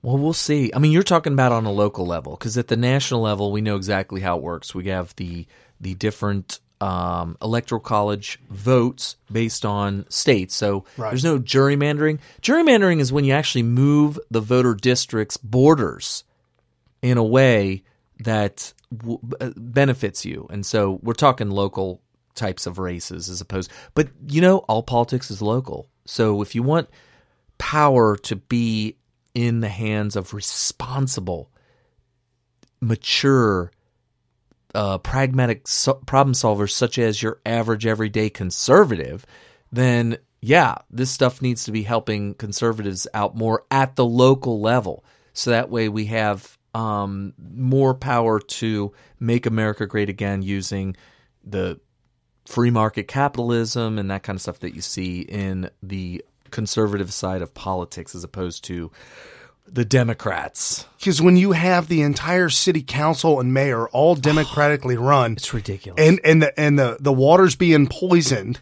Yeah. Yet you blame Republicans for that. It's ridiculous. Right. It's the fake news. So did you hear this is fake news. Did you hear Joe Scarborough and that chick? The crazy lady his girlfriend? Oh, his girlfriend. Yeah, whatever. I don't even care what her name is. The blonde that just, she's so socially awkward. Super. She's constantly interrupting him or trying to talk at the most inappropriate times. Like, her timing's so bad. So she tips her hand. Did you? I know. Listen. He's doing, what are you so surprised about? He's doing exactly what he said he's going to do. Well, and I think that the dangerous, edges here are that he's trying to undermine the media, trying to make up his own facts. And it could be that while unemployment and the economy worsens, he could have undermined the messaging so much that he can actually control exactly what people think, and that is our job. Interesting. Did you hear what she said? Interesting, Brian. You might want to hold that thought. while I get the producer to pull something up. That's interesting. Control people's thoughts, huh? Here's a more. Sorry about this. that. This is the short clip, real short clip. Listen to what she said once again. This is the short clip, and then Joe follows up with yes, yes. He could have undermined the messaging so much that he can actually control exactly what people think, and that is our job. Yeah, if you look at the And that is our job. Yeah, to control what people think. Yeah. Oh gosh, you have got to hear. You are going to die when you hear this. It was under. Let's see. I'm going to find it because this is so. So this is why Trump calls them. Big portion of the media. The dishonesty, the total deceit and deception makes them certainly the opposition party. Good morning, John. Sorry. That is why Trump calls them the opposition party, because they are. They are absolutely the opposition party, especially when she says that it's her job to control the mind of the people. So have you ever heard of the Vlog Brothers? No, I haven't. I think it's John and Hank Green. They are super, super famous YouTube contributors, users. They have several different channels. I mean, these are the top of the top. There's like 10 people in YouTube that are at the very top. They have the most subscribers. They have the most channel views. He just came out with a video. Is it because they were early on, or is it because they got great content? They have good content. It's very, very liberal. If you're a progressive, this is great content. But they normally come out with really educational things. They love history because they can completely rewrite it. And they'll make these 10 to 15 minute educational videos that are pure propaganda. And they do it with a smile, they do it upbeat, and they have a lot of graphics, and they make it look real fun. They're actually the ones that do Crash Course. Oh, okay. These are the Crash Course people. Oh, all right. Okay, so you have got to hear this video he came out with. I only listened to it because somehow I had them subscribe. This is the vlog. This is on his one channel called Vlog Brothers. They also have Crash Course and all this other stuff. And when I heard this, I could not believe what I was hearing, and it dovetails perfect. So this is like 3 minutes and 59 seconds? Yeah, but we could stop it several times. You're gonna be shocked. Okay. Oh, do we have the? I'll get it here. All right, listen to what he says. Good morning, John. You may have noticed several videos in a row. There's this big empty area. Do you know why that is?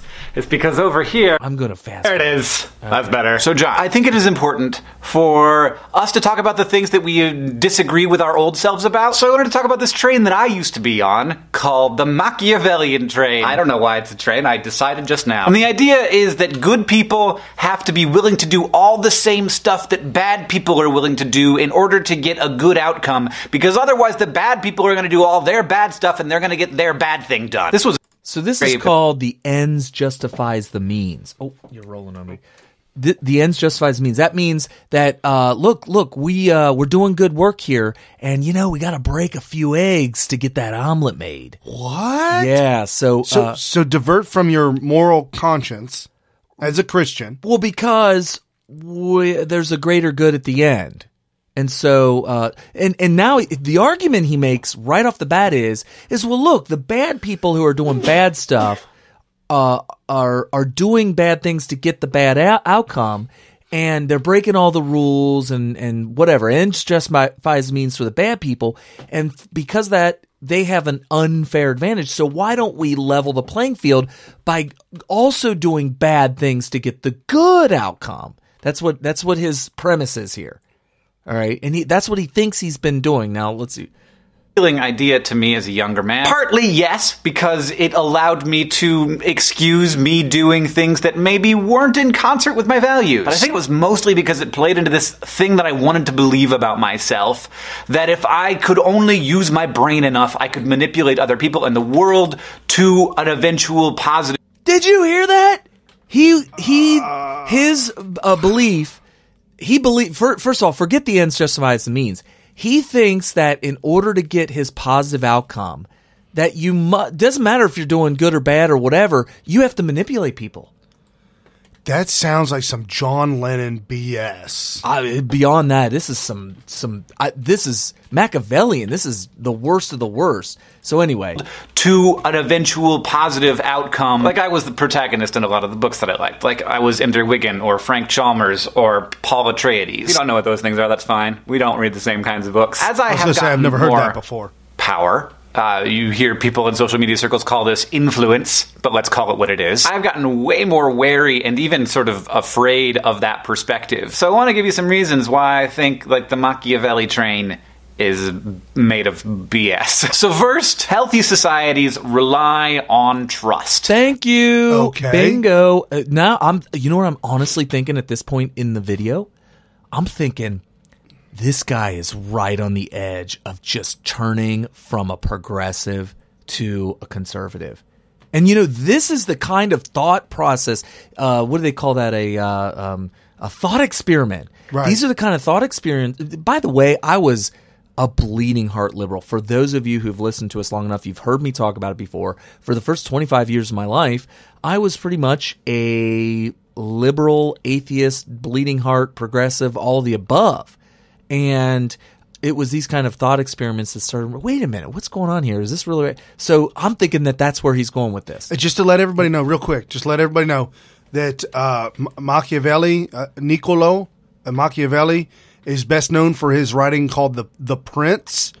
It's a handbook. The Prince is about selling your soul to the devil. Unscrupulous politicians that inspired the term Machiavelli. So politicians used the Machiavellian handbook as being unscrupulous. You got to ends justify the means. Okay. I will be unscrupulous to win my political position. Okay, here we go. Trust. And if we are all seeing each other as pawns, that trust will never exist. And when I saw people more as pawns to be moved to my will, I was able to trust other people less because I thought they saw me that way too. And that, among all the other bad stuff that comes with that, is just a bad feeling. Second, you are never 100% that the thing you're trying to accomplish is actually going to have a positive effect on the world. Interesting. Here's the difference between him and I. As a progressive, he just said that the ends that he's trying to reach, he's not even sure. He's admitting that he's not even sure if it's going to have the positive effect that he thought it was when he first started going down that road. Well, here's the thing, and this might be subconscious on him. The reason why he's saying that is because he originally said a good, healthy needs trust for good healthiness, and now he knows he's not being trustful in their minds, but truthful, but he's trying to get to this end, and if he's found out and they lose the trust in him, then all of it blows up. Yeah, and he's going to go into the damage that he causes on the way, if it's worth it and all that. But I find it shocking that he's not even sure if the ends that he's going for is, quote, going to accomplish the thing that you're trying to accomplish is actually going to have a positive effect in the world. That's a big difference. He's literally having doubts about the entire ideology of progressivism. Brian and I, me personally, I've been down the road and I realize this is totally not working. And by the way, when you start doing history lessons, you realize that nothing that we think is so new and progressive is even new. Right. This stuff is hundreds of years old. And if you go back to the Plato's Republic, you're talking thousands of years old. These progressive ideas are thousands of years old. They fail every time. They don't work every time. They are oppressive, and they take liberty and freedom away from people, and it leaves nothing but death and destruction in its wake. And now he is starting to have doubts as to whether or not his progressivism, that he's manipulating people, he's lying to people about in order to get to that end, even has a positive effect on the world. He flat out said it. So let's move on. gonna have a positive effect on the world. There are lots of examples of people having big revolutions against really oppressive things and then it getting even worse afterwards. There are also examples of people having revolutions and the outcome being good, but you never really know. So if you're headed along to this eventual goal and you're just destroying everything on the way there, if this turns out to not have the intended effect, then you've done a lot of bad stuff to get to a bad outcome. Right. I'm thinking this guy is right on the edge of just saying, you know what? All this progressivism is just for the birds. I'm done. I'm out of it. I'm on the Trump train. I'm waiting for him to say that, right? So yeah, not only do you have the bad outcome that you didn't realize was going to be a bad outcome. You start off, what is it? All roads lead to Rome. Yeah, they all lead to Rome. So, all these paved with good intentions. Oh, right. So all of his good intentions turn out to come up with the bad. But he's doing bad stuff to get to the bad outcome. So anyway. Third, you gotta remember that there's a really high chance that you're not gonna get to the desired outcome. You're never gonna get there. So you could do a whole bunch of bad stuff on the way to trying to get there and then fail. And that happens all the time. And lastly, I have come to realize that this thing doesn't exist. What? He's saying that the end that he's trying to get to, he's saying it does not exist. And let's see what he means by that. There is no final end goal. Every single decision along the path of your life is an end in itself. And if the entire world lived as if the ends justify the means, then the means in themselves are gonna be a terrifying end. So I jumped off that train, and now I do not see an idea as a good idea if it requires me to define my values or my ethics. It doesn't matter how good it's gonna be in the end or what all the stuff I could do with that money if I got it. And I kind of needed to get okay with discarding ideas because I couldn't figure out how to do them and still be living the right way. And that was surprisingly hard because I think throughout my life I praised ideas above reality in a kind of. This guy is so close to being full-blown conservative Trump train. I can't believe it. You would not believe. Does he know it? Well, and Brian may not know this because he doesn't. Or at least it sounds like he doesn't follow the Vlog Brothers. He doesn't follow all that. These guys are propagandists. Big time. Marxist. Really? Oh, totally. These guys, the Crash Course history, I had to stop watching it. It was like 30 different 15-minute, maybe even more. There might be 100 of them. Like 100 15-minute episodes that do a crash course on a certain historical event. And they would do it. And it would be like really fast-paced. There's a lot of graphics. And it was complete leftist propaganda. Complete. Wow. And now it sounds like he's admitting that all the manipulation, he called it pawns in a game of chess. Right. He's not being honest, is doing damage, and that he's admitting that he doesn't even know if the ends, which we know is progressivism, Marxism, whatever, is even the positive one. So let's see what he goes.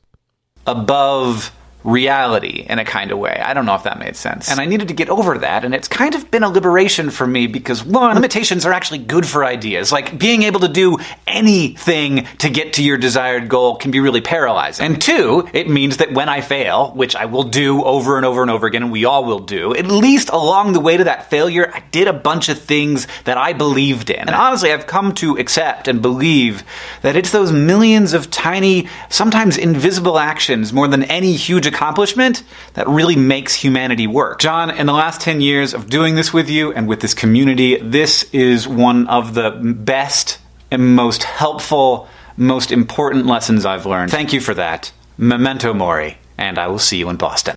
Memento mori. It sounds like so that was Hank. He was talking to his brother John, who he's been doing this stuff with for probably 10 years now.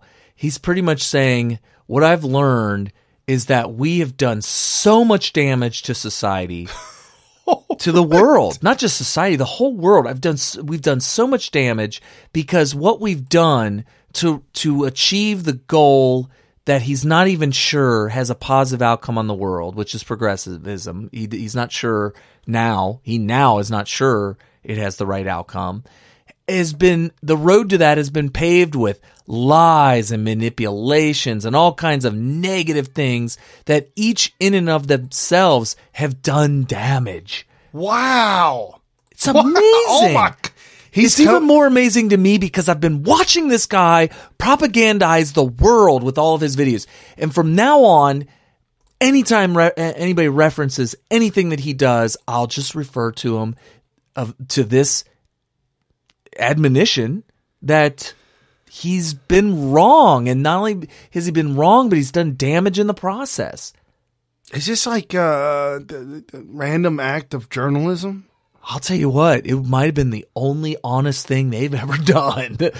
And because no, I agree 100% with what you're saying. What he's talking about is not who he is. If you're saying all they talk about is being social justice warriors. Well, yeah, they're worse than social justice warriors. They are actually Marxist propagandists for the most part. Very underground. You wouldn't know it if you didn't know anything and you started watching their Crash Course series. You'd be like, wow, I really learned something. There's so much information I never knew about this certain subject, and I was able to learn it all in a 10-minute video or a 12-minute video. Wow, that's great. Thank you, guys. Thank you, Vlog Brothers or whatever, Hank and John, whatever. And if you know like what we know here at Smith Radio, we've been doing this for so long. We've learned so much along the way, but we've come to do this starting with the understanding that progressivism doesn't work, Marxism doesn't work. It's all the same thing. It's a road to communism. It's a vehicle to communism, and we know what communism brings. We got your Venezuela, we got your Cuba, we got your Union of Soviet Socialist Republic, which collapsed thanks to the famine of all of its people, the bread lines, all this stuff. Meanwhile, we got capitalism, which is the polar opposite of your communism, which has totally worked in just about every place it's tried. The only time capitalism fails is when government gets involved, and it's not meant to be involved. So, we come to you guys trying to preach the opposite of this, and we do right at all times to get to an end that we know is a positive one, and is a positive thing for the world. We know this already. Right, absolutely. And so it's funny. I'm going to go ahead and tell you what I actually tweeted this out hours and hours ago when it came out. Oh, here it is. Here's my tweet of the video you just heard. As soon as I heard it the first time, I actually shared it. I never share their crap, but I shared this one. I know. I liked and reshared it. Well, I shared it and said, and rare is all capitalized. I have all caps on rare. Okay. Rare glimpse into the mind of a famous diehard progressive coming to grips with the reality of his actions in life. That is crazy. And that's true. It's true. And it's amazing that he's the video. I'm going to retweet it right now. I'm going to retweet my own tweet. The video that he's putting out is actually a call to his brother, apparently. Oh, I didn't realize it until I watched it this time. The very end, he said, John, which is his brother, John, if there's one thing I learned, and that's what he learned. What he just said in that 4-minute video is what he learned. It's almost like saying, we've done damage with our propaganda. It's major damage. Wow. Major damage. I anticipate YouTube going ahead and taking this off of. So, well, you heard it here on Smith Radio. It's there for posterity. Do you think he'll ever take it down himself? Realizing, oh wow, maybe he's already disabled comments. No, I'm just kidding. Oh no. Oh, the first comment. Remember that you will die. Thanks. Oh, that's what memento mori means. Oh. Memento mori means remember that you will die. Wow. Really? I don't know. That's what somebody said in the comments section. That's the ultimate moral question. Do the ends justify the means? Is it all worth it at the end? Why do I have to remember that I'm going to die? What is the point of that? Well, I mean, that's kind of a biblical message, right? Okay. And the Bible teaches we're all mortal. Yeah, we're all mortal. Right, we're all mortal, but also remember what happens when you die. And that you're either going to go to heaven or you're going to go to hell. And so you got to make decisions in life that, okay, so this guy obviously is coming to grips with the decisions he's made in the past or maybe not been the best ones. Because disaster has... It sure sounds like that, doesn't it? Has been the result. His result was he wanted the John Lennon, no borders. Imagine a world with no borders. Imagine. By the way, no religion too. Somebody tweeted, and I'm so sorry if you're listening and you tweeted this because it's great. Somebody said heaven has walls and a gate and an extreme vetting system. Oh, that was so great. So great. Wow. Yeah, the pearly gates. And I never thought about the extreme vetting system. Extreme vetting. Just FYI. Somebody should tell those pastors with the... the ones with the sanctuary castles. No, not castles. The churches. Yeah, somebody needs to get a hold of that pastor and let him know. And don't think that all churches are the same. They're not. However, at a church that I've attended in the past, they have their they have their left wingers too, which I beyond me. If you are an avid reader of the Bible, if you understand the Bible, if you call yourself a Christian, I really hope that you and you're a Democrat. I really wish that you would take a second look at what you're subscribing to by being a Democrat. You really need to look. Well, they might be an atheist. No, I mean, I'm saying if you are a Christian and you know that you read the Bible and you go to church every Sunday, but you're a Democrat, you really you need to rethink who you're supporting. You need to understand. I don't understand how a Christian who takes their religion seriously could ever go down the road of well, the one we ran into that asked us out of the blue when we were talking about the founding fathers and said, "Oh, the slave owners." Oh, yeah. Well, it's a prominent position in a church that this guy is in. Yeah, and his liberalism comes out of him. Okay. And he's a Democrat supporter of sorts. And he said that we have the original sin. For the most part, yes, absolutely. If he's calling out the founding fathers, he's calling out the original sin. Well, they need to realize that founding fathers had a lot of abolitionists within them. They wanted to abolish it.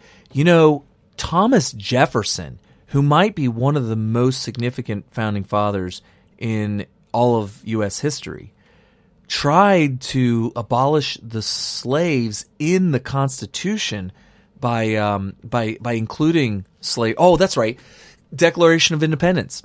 It was the Declaration of Independence. He wanted to write to the king and blast him. If you ever, guys, you should read the Declaration of Independence, the whole thing, all the way to the very end. There's actually a laundry list of things that he blasts the King of England for.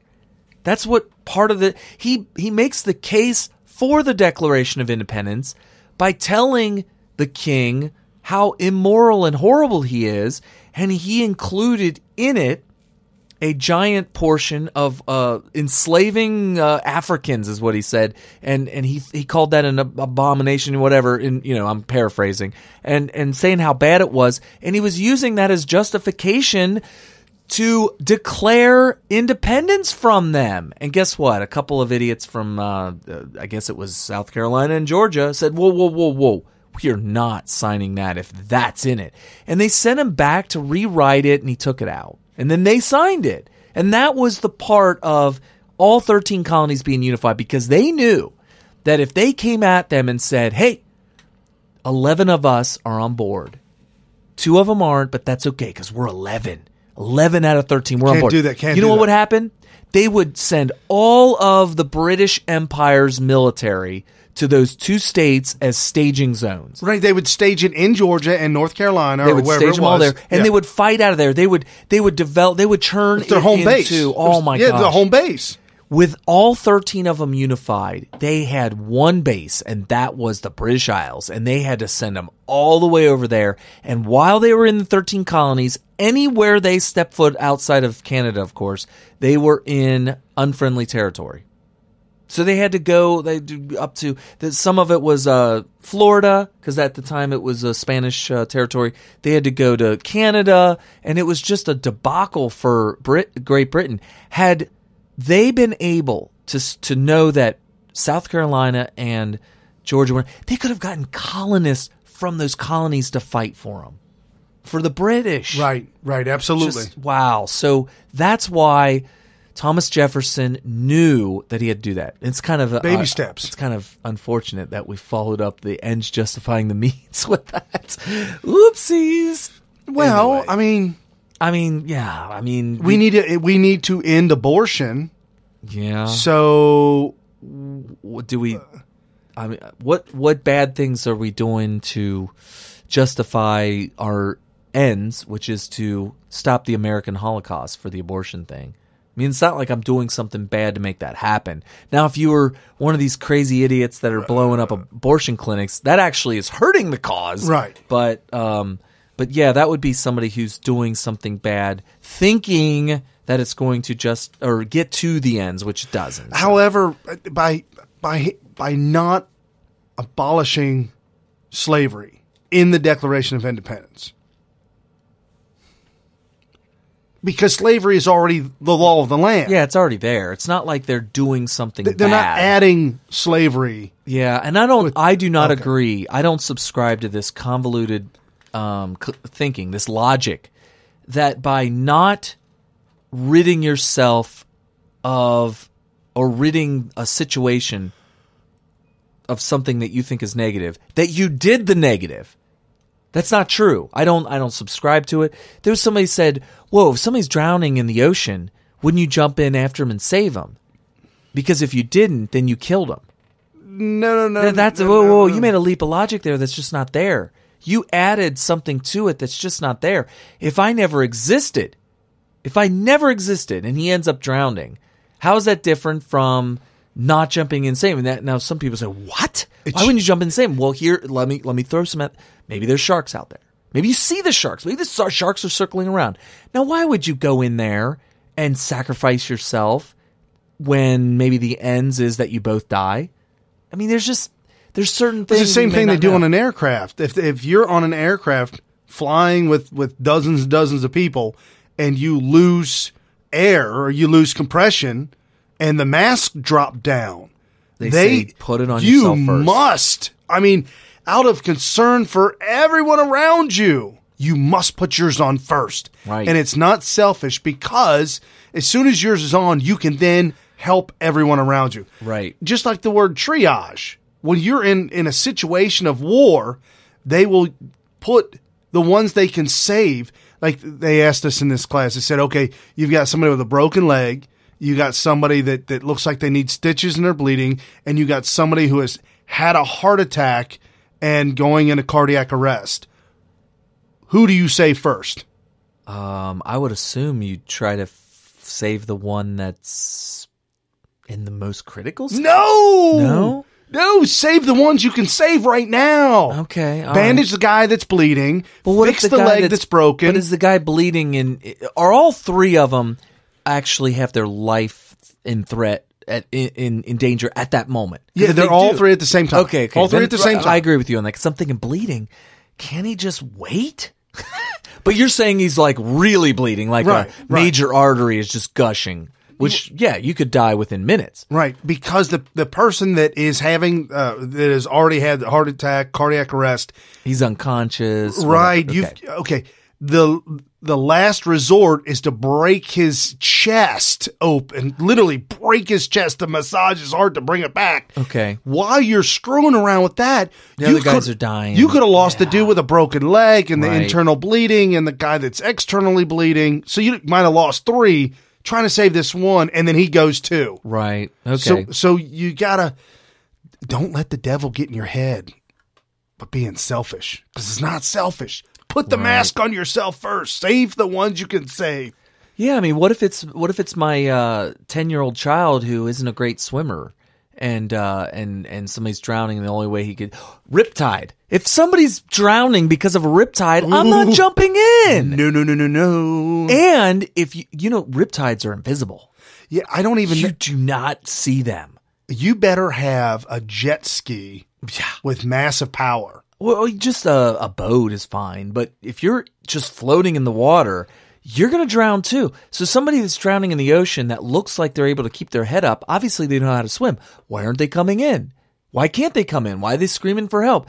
Because they're in a riptide. Or at least you can make the argument that they might be. Right. No, I'm not going to go out there and get caught in the riptide too. Are you nuts? I was shocked. I was in a small one at one time. It wasn't a really powerful riptide. I was in one.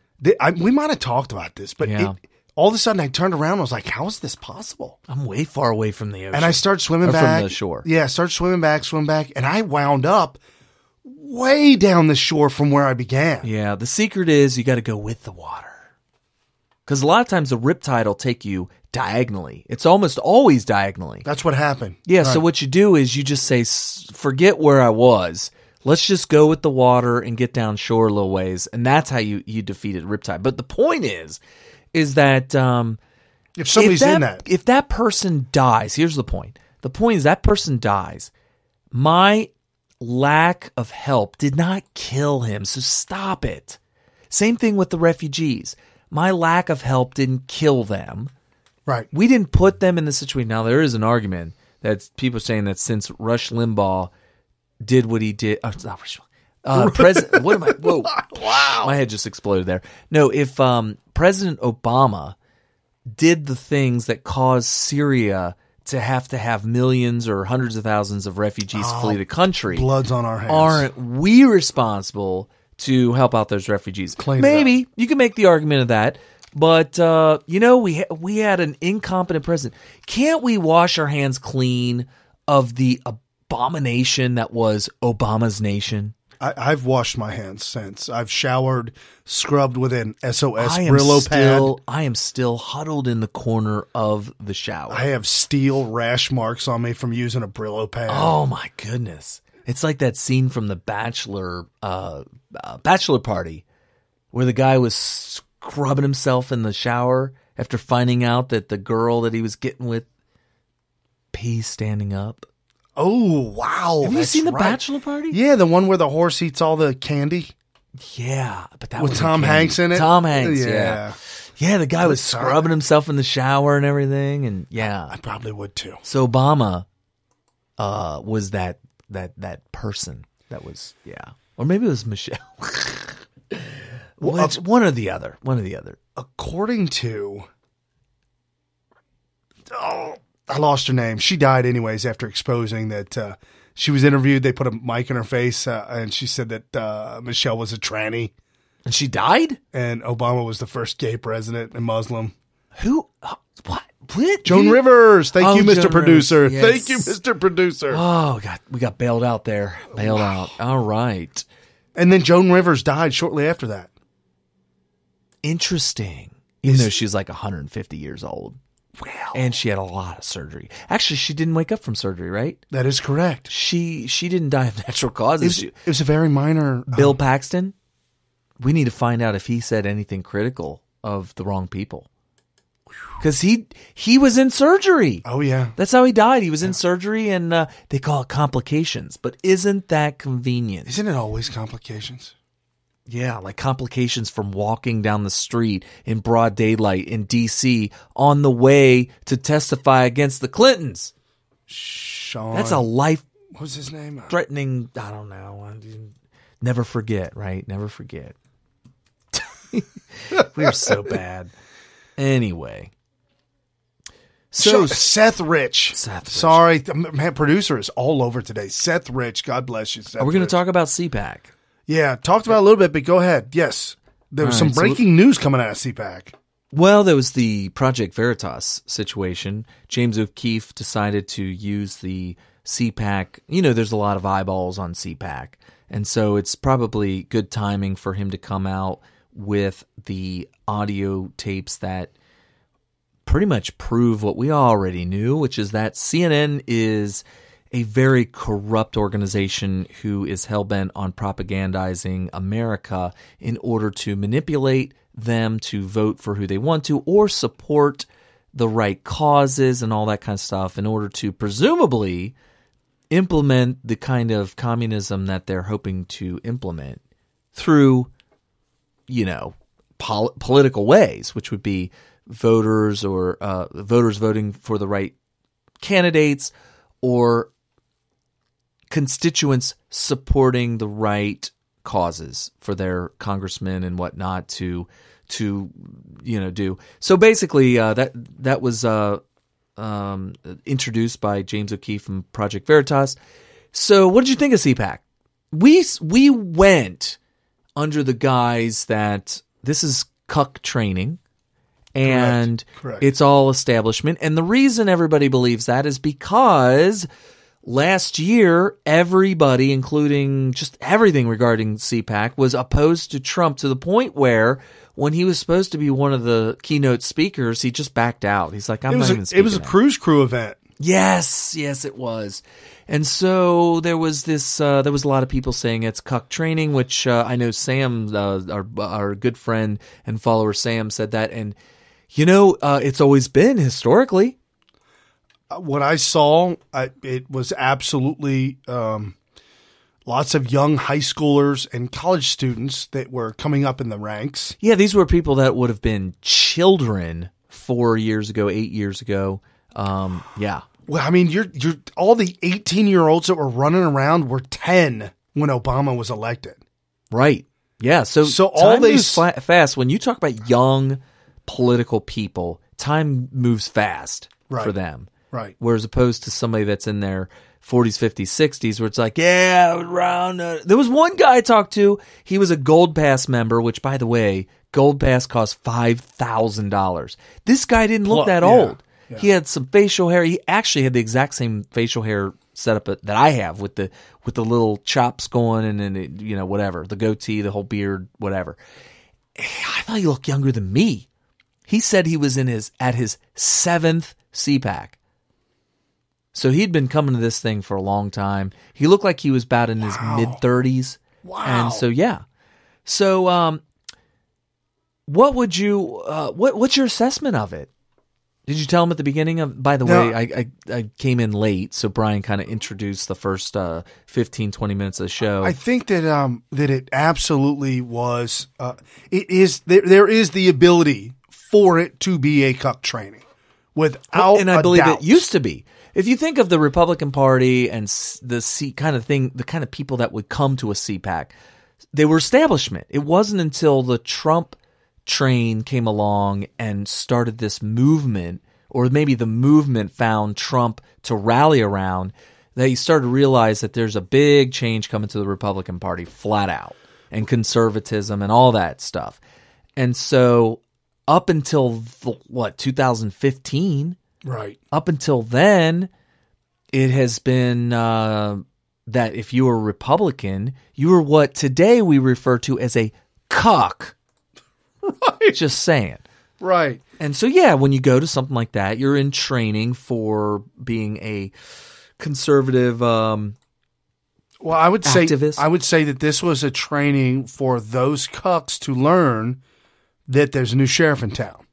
That would be so. Okay, that's good. So you're saying that there's a changing of the guard, and you saw that at CPAC, right? Absolutely. Well, when you have Donald J. Trump as the major leader of this entire organization, you had Mike Pence, who is a force to be reckoned with in the Christian community, the political sphere. He's well respected around whether it be the House or the Senate, well respected by other politicians.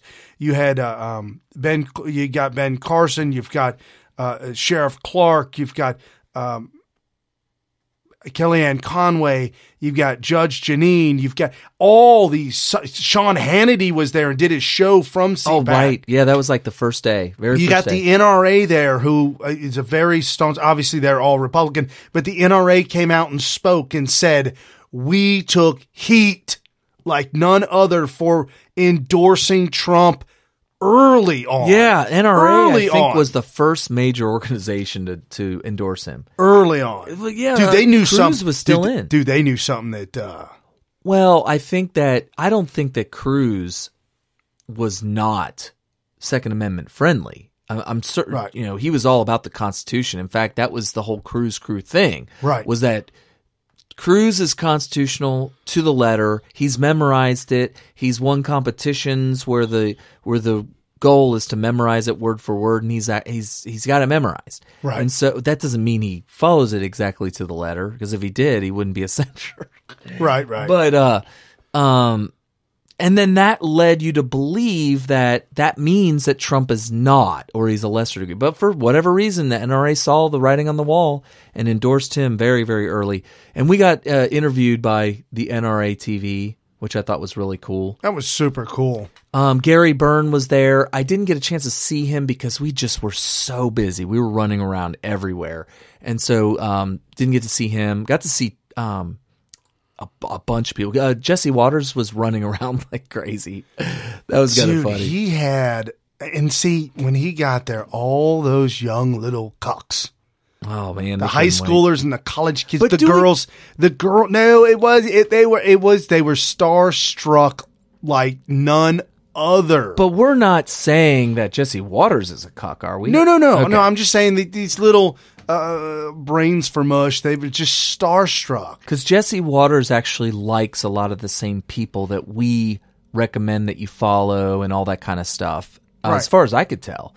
And that's kind of funny, though, that I say starstruck, because these kids grow up not starstruck by Hollywood, starstruck by Fox News. Oh, okay. So these are political people. Yes. These are young. It's weird seeing 18, 17, 16-year-olds. There are people, I didn't know that. I didn't know. When I showed up, my first thought was, when we were signing in as volunteers, which, by the way, I'll get to this in a minute, you got to go as a volunteer. We'll talk about that in a second. You have to. So we're signing up for our volunteer badges, and one of the first people I see volunteering looked like to be about an 11-year-old girl. And I looked right to her and I said, how did you get here? Because I have a daughter about your age. Right. I would have loved to have brought her. I didn't know that was even possible. Right. And she just laughed and giggled like I was an idiot, because I must have sounded like an idiot, because later on I found out that there were kids all over the place. And there were also, like, there was this, the boot camp. The boot camp was activism, a boot camp activism. There were two different sides to it. There was a community activism and there was a college activism. And so we had to direct people to which one they wanted to go to, because they were both going on at the exact same time, which I thought was weird, but whatever. So these young girls walk up and say, which one should I go to? And I thought, well, you could go to either one. I think they'll both be valuable. But are you in college? Because if you're in college, you probably want to do the college activism one. Right, I would think so. And she said, no, we're in high school. What? And that's when I realized, you know what? This place is loaded with not just young people, like college age. There's some very young people here. These people, and it's weird because I never look at young people, at least not around where I live, as having any interest whatsoever into politics. So I thought it was kind of refreshing and cool to see people so young that are into the politics, especially that 11-year-old. Right. Like, what does it mean to have an 11-year-old that's so into politics that she couldn't wait to come and volunteer for this thing? And she was working it too. I had to, she was at the information desk and I didn't know where something was, and I couldn't believe that she knew it. I said, do you know where the pose it's like a restaurant or something, or a club. Yeah, the club, the exclusive nightclub called the Pose, P-O-S-E. Yeah, so when I walked up to her, I thought there's no way she's gonna know this. And I said, you know what the Pose is? And she was like, oh yeah, go down one floor. Down this is an 11-year-old girl. I couldn't believe it. So she learned her stuff, and I thought that was really cool. And I can't wait to bring my daughter now. I'm like clamoring for it. I would say, because I talk to my daughters about politics all the time, and you've got to do this with your kids, folks. Do it. Don't let the education department indoctrinate your kids. If you don't do it, they will. Yes. And when they get older, if it's the first time they start to enter politics, it will be difficult. Imagine being raised not knowing how to read, and at 18 you decide you're going to learn how to read. Okay. It is going to be tough, hard. The learning curve is going to be so steep. Yes. So don't damage your children by not teaching them politics. Okay. Allow them to learn politics as they grow. Okay, so let's talk. I don't want to get too much in detail here, but weeds, I should say. But I just wanted to throw this out there just for informational purposes. If you're ever interested in CPAC or just interested in knowing what it's like to buy a ticket to CPAC, first of all, you don't need to buy a ticket at all. It's a pass that lets you get into the breakout sessions. Psst, it's free. Well, no, I mean, to get into the breakout sessions. I mean, but to be a volunteer. Well, I'll get to that in a second. So you can go, anybody can show up, pay for parking, which is murder. Murder. It's like $30 to park it. For the first 1 hour, there's a price. For the second hour, there's a price. For 3 hours and more is $30. Yeah, that's murder. So you go, you pay for parking. You don't have to spend any more money to go. If you want to go to CPAC, you go to CPAC. It doesn't cost a dime. But if you want to be able to get into any of the breakout sessions, which is where you learn the stuff, and you get to hear speakers who are experts in whatever field that they're speaking on, or if you want to go to the taping of that Sean Hannity show, if you want to go to the speeches of the keynote speakers, there's a whole separate section for the keynote speakers.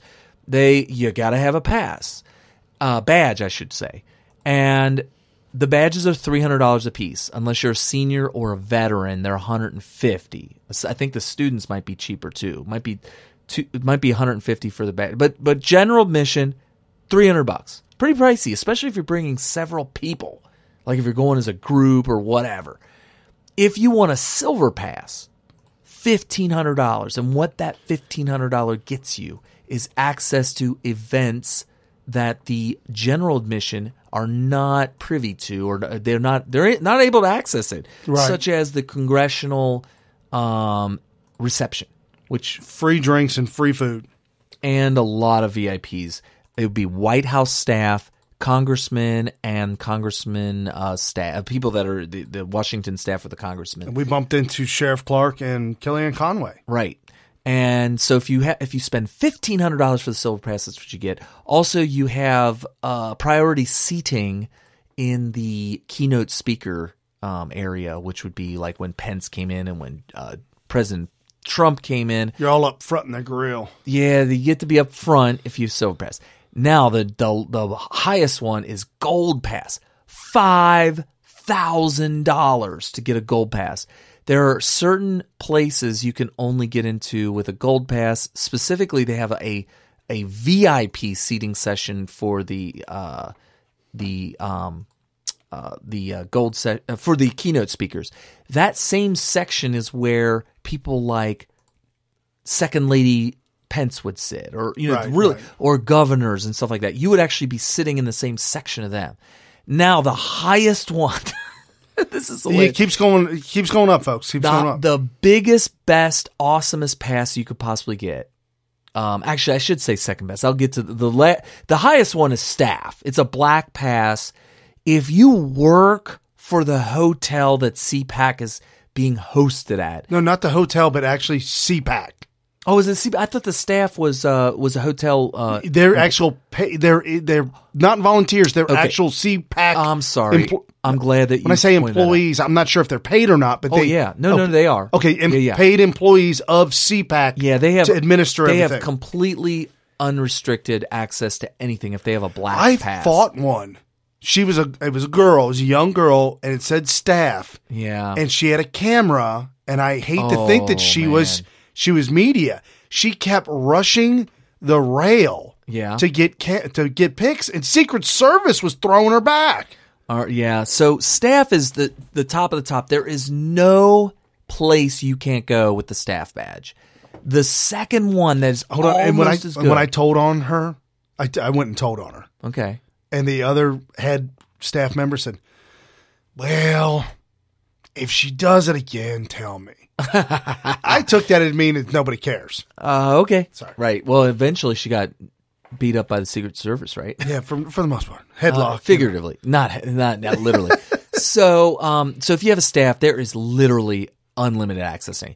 The second one, this is higher than a $5,000 gold pass. The highest one outside of staff is volunteer. And that's what Brian and I had.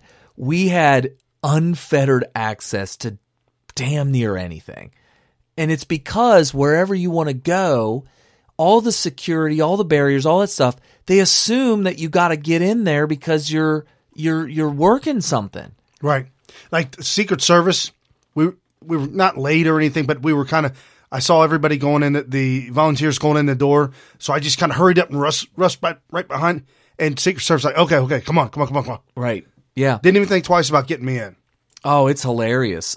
You don't work all the time as a volunteer. So on during the periods that you're not working, you go with your pass anyway, and you get all the same access. You just not happen to be working. What's hilarious is when we were going through the metal detectors to get through the area that was secured for the Pence rally, there was one of our volunteers that wasn't even in a proper shirt, but she had her volunteer badge on, and she just stayed in line with all the rest of the volunteers. She walked right in with us. Yep. So she got access through that. And she wasn't working. Just to let you know what kind of access you could have. When the doors are closed and nobody's allowed in yet, the golds aren't allowed in, the VIPs, the silvers, nobody's allowed in. They're all waiting in line. You could walk right through the door and say, I got to get in here. And they let you in. Not only that, but while Mike Pence was speaking, and I'm guarding my section of gold members. Right. But my section was all filled, so it wasn't like there was anything else I could do. We were rejecting gold members. That was hilarious. But anyway, the rules change so frequently.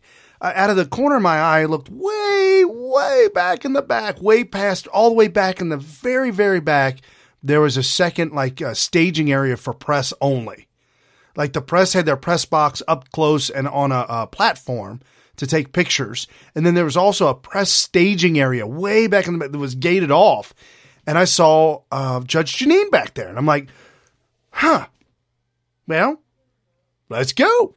So I walked all the way back, walked through the gates, walked the fencing. Right, there would be fencing that separated, because wasn't she in a media section? Yeah, there was like a media staging section. Right, yeah, there was a stage, and the stage would have railings around it. You put big cameras on top of the stage, so you're elevated above the crowd. And it's all the way in the back because they have such good lenses, they could zoom all the way in, which is no problem. So somehow she ended up hanging out back there. She was just hanging out, talking to some folks and having a meeting and things like that. And I decided to go back there and meet her. And you used the volunteer pass to just kind of bypass all the security. I just walked right past them. Nobody said a single word to me. Nobody even blinked an eye. Right, because you were there to work. Yeah, I'm helping out. Right. Helping out. You get over there to do this thing for this one, whatever. And boom, nobody stops you. You're volunteer. You're working. Right. She saw the volunteer badge and she felt sorry for me. We went there thinking that volunteer means you are on the bottom rung. And I'll tell you what the bottom rung is. I wasn't thinking bottom rung. However, I thought they were going to work us like dogs. Yeah. Because I know what we were able to do. As a volunteer for the Trump campaign. Right. We were inside. We got free access. That's true. I just thought going here for 4 days and 3 nights that I would work all day, every day. Well, I knew it was half days, but yeah, I thought it was going to be, honestly, I thought it was going to be holding a tray with cocktails on Oh, no. asking people if what they would like, and would you like another flute of champagne, that kind of stuff. Like I didn't know what, or maybe they have real waiters to do that, and I would be just grabbing the bus trays and getting them back to the dishwasher. Like weird stuff like that. Wow, you had a completely different idea. You than gotta I understand, yeah. people. I've never been to CPAC. I've never done any kind of research on it. I don't know anything about it whatsoever. We were going there to find out what it was all about. Right. And turns out volunteering, I mean, when we worked, we were performing a necessary function. And so we did that. And because we did that and we did our job very well, that we made CPAC work. All the volunteers made CPAC work the way it was supposed to work. But and that was another thing. We got to meet a very prestigious author named Sidney Powell. She wrote a book called License to Lie, Exposing the Corruption in the Department of Justice. We got to meet her, got to talk with her a little bit. I would have to say that I was slightly intimidated because of her she knew vast so much. knowledge. She knows so much. Just incredible knowledge. And she said, here's my cell phone number. Call me. I'll be on the show. So we'll get her on the show. Yeah. There's it's so many awesome. people that we were able to connect with. Networking is ridiculously awesome. Yeah. So I want to tell you what the lowest, there is a badge that you could get to go to CPAC that is the lowest of the low. Okay. It doesn't get any lower. They are restricted from just about everything. You can't do nothing with these badges except for go to your designated area, and I dare you to try to get into a place that's like an invite only or whatnot, and you are the first to be rejected. The first, and that is the media badge. You are not lying, bruh. I was trying to think of where you were going with this, but I am so sorry, folks, that I failed you in my thought process here. Well, and here's let me back up to last week when I was talking about going to CPAC. I had a chance to get a media badge, and I was thinking, well, we probably should. And this is why I thought we should.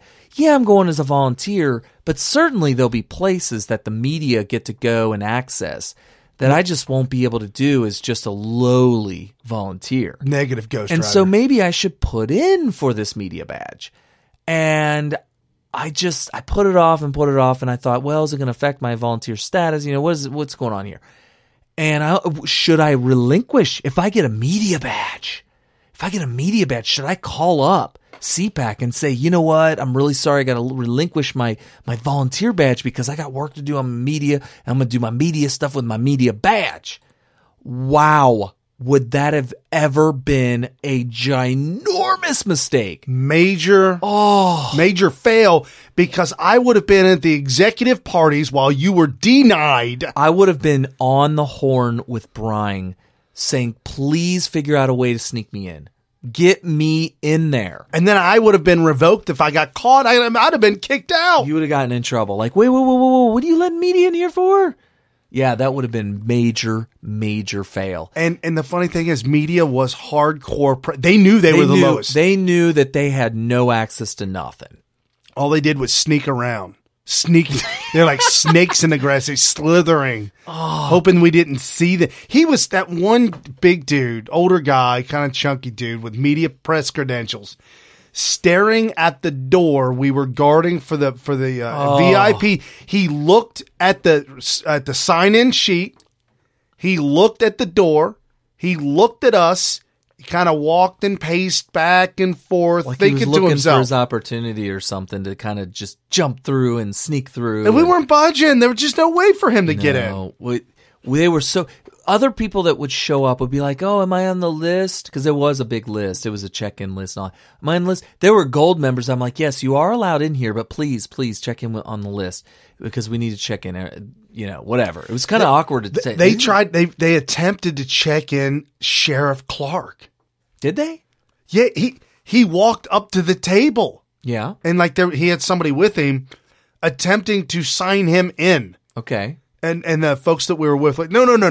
He's in. Right. Kellyanne Conway, she was with an entourage of Secret Service, and they never slowed down. I'm kind of shocked that she didn't have more service, though, with her. Well, she had about 6, 7 of them. Was it? Oh, yeah. She was totally surrounded. Okay. Totally surrounded. She had about 6 or 7. But she She made a beeline to the door, and they kept moving, and I just nodded because they were on a mission. Right. So that was interesting.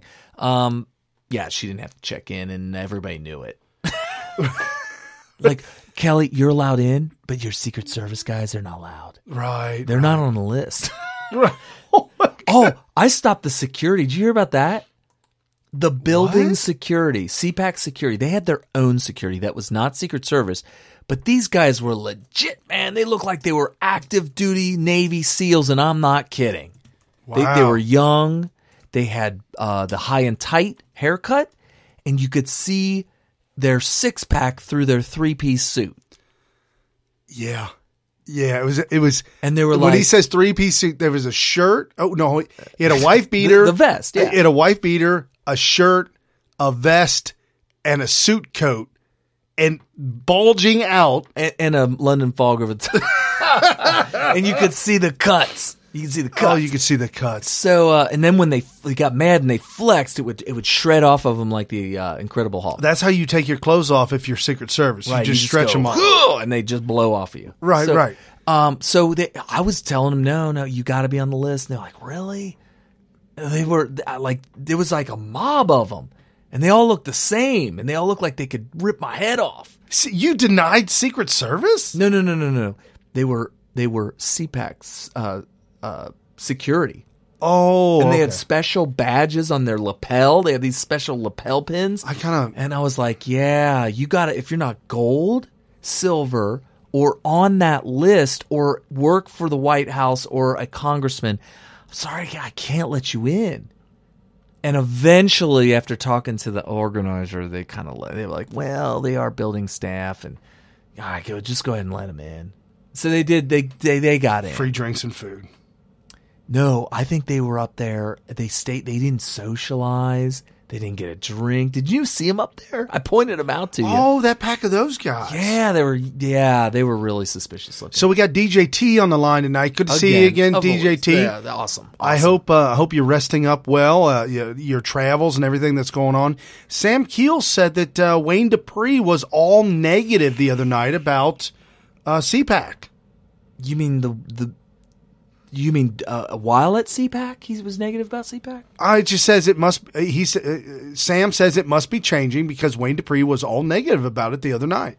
Oh, he negative about CPAC. That's what I'm getting. That's all we've been talking about for the past 15, 20 minutes. I really didn't want to have to do the dirty laundry thing, but he did make a recording right before CPAC. Well, I played it for Brian. I'm not getting into all that. I mean, everybody's got their own thing, and people dislike this and that. I'll just say this about it. Just work it out. Yeah, I like Wayne Dupree. We like Bill Mitchell. We like everybody. We like Mike Cernovich. And then I have no idea who the other guy was. Somebody tweeted. Who's that other guy? Oh, Jim Hoft. He blasted on Jim Hoft. Not Jim. The other.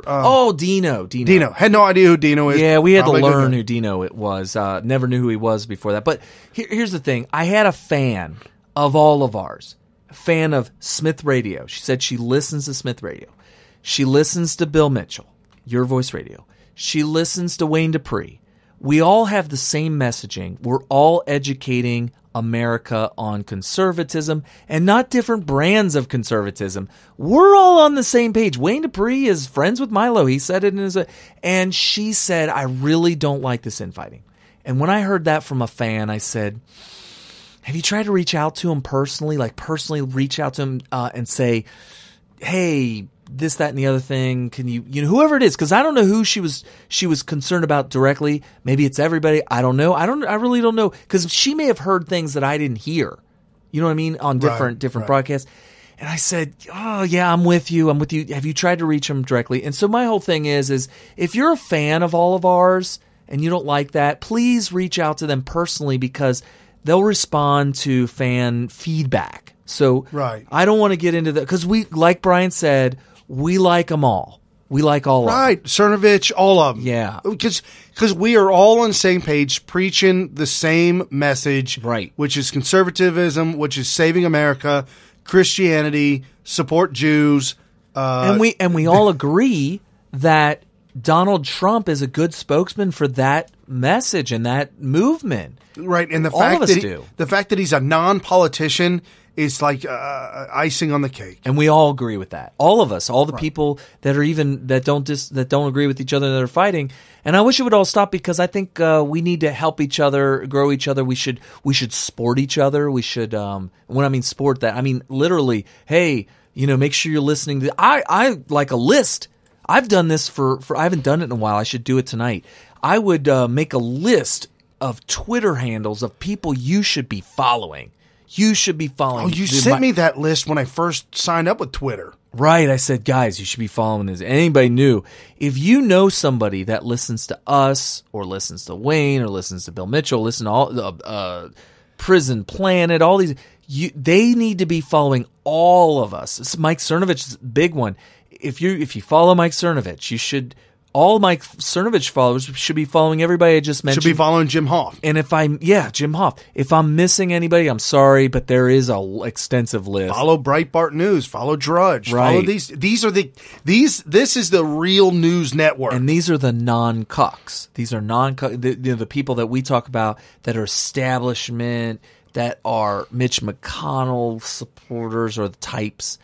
Oh, terrible people. Terrible. So yeah, you should be following those people, and we certainly should not be blasting publicly. If you got something, you need to take care of it in private. That's my whole thing. I feel bad for Milo. Oh yeah. Did we talk about that in the last episode? No. I think we avoided it like the plague. We did. We've got a few minutes.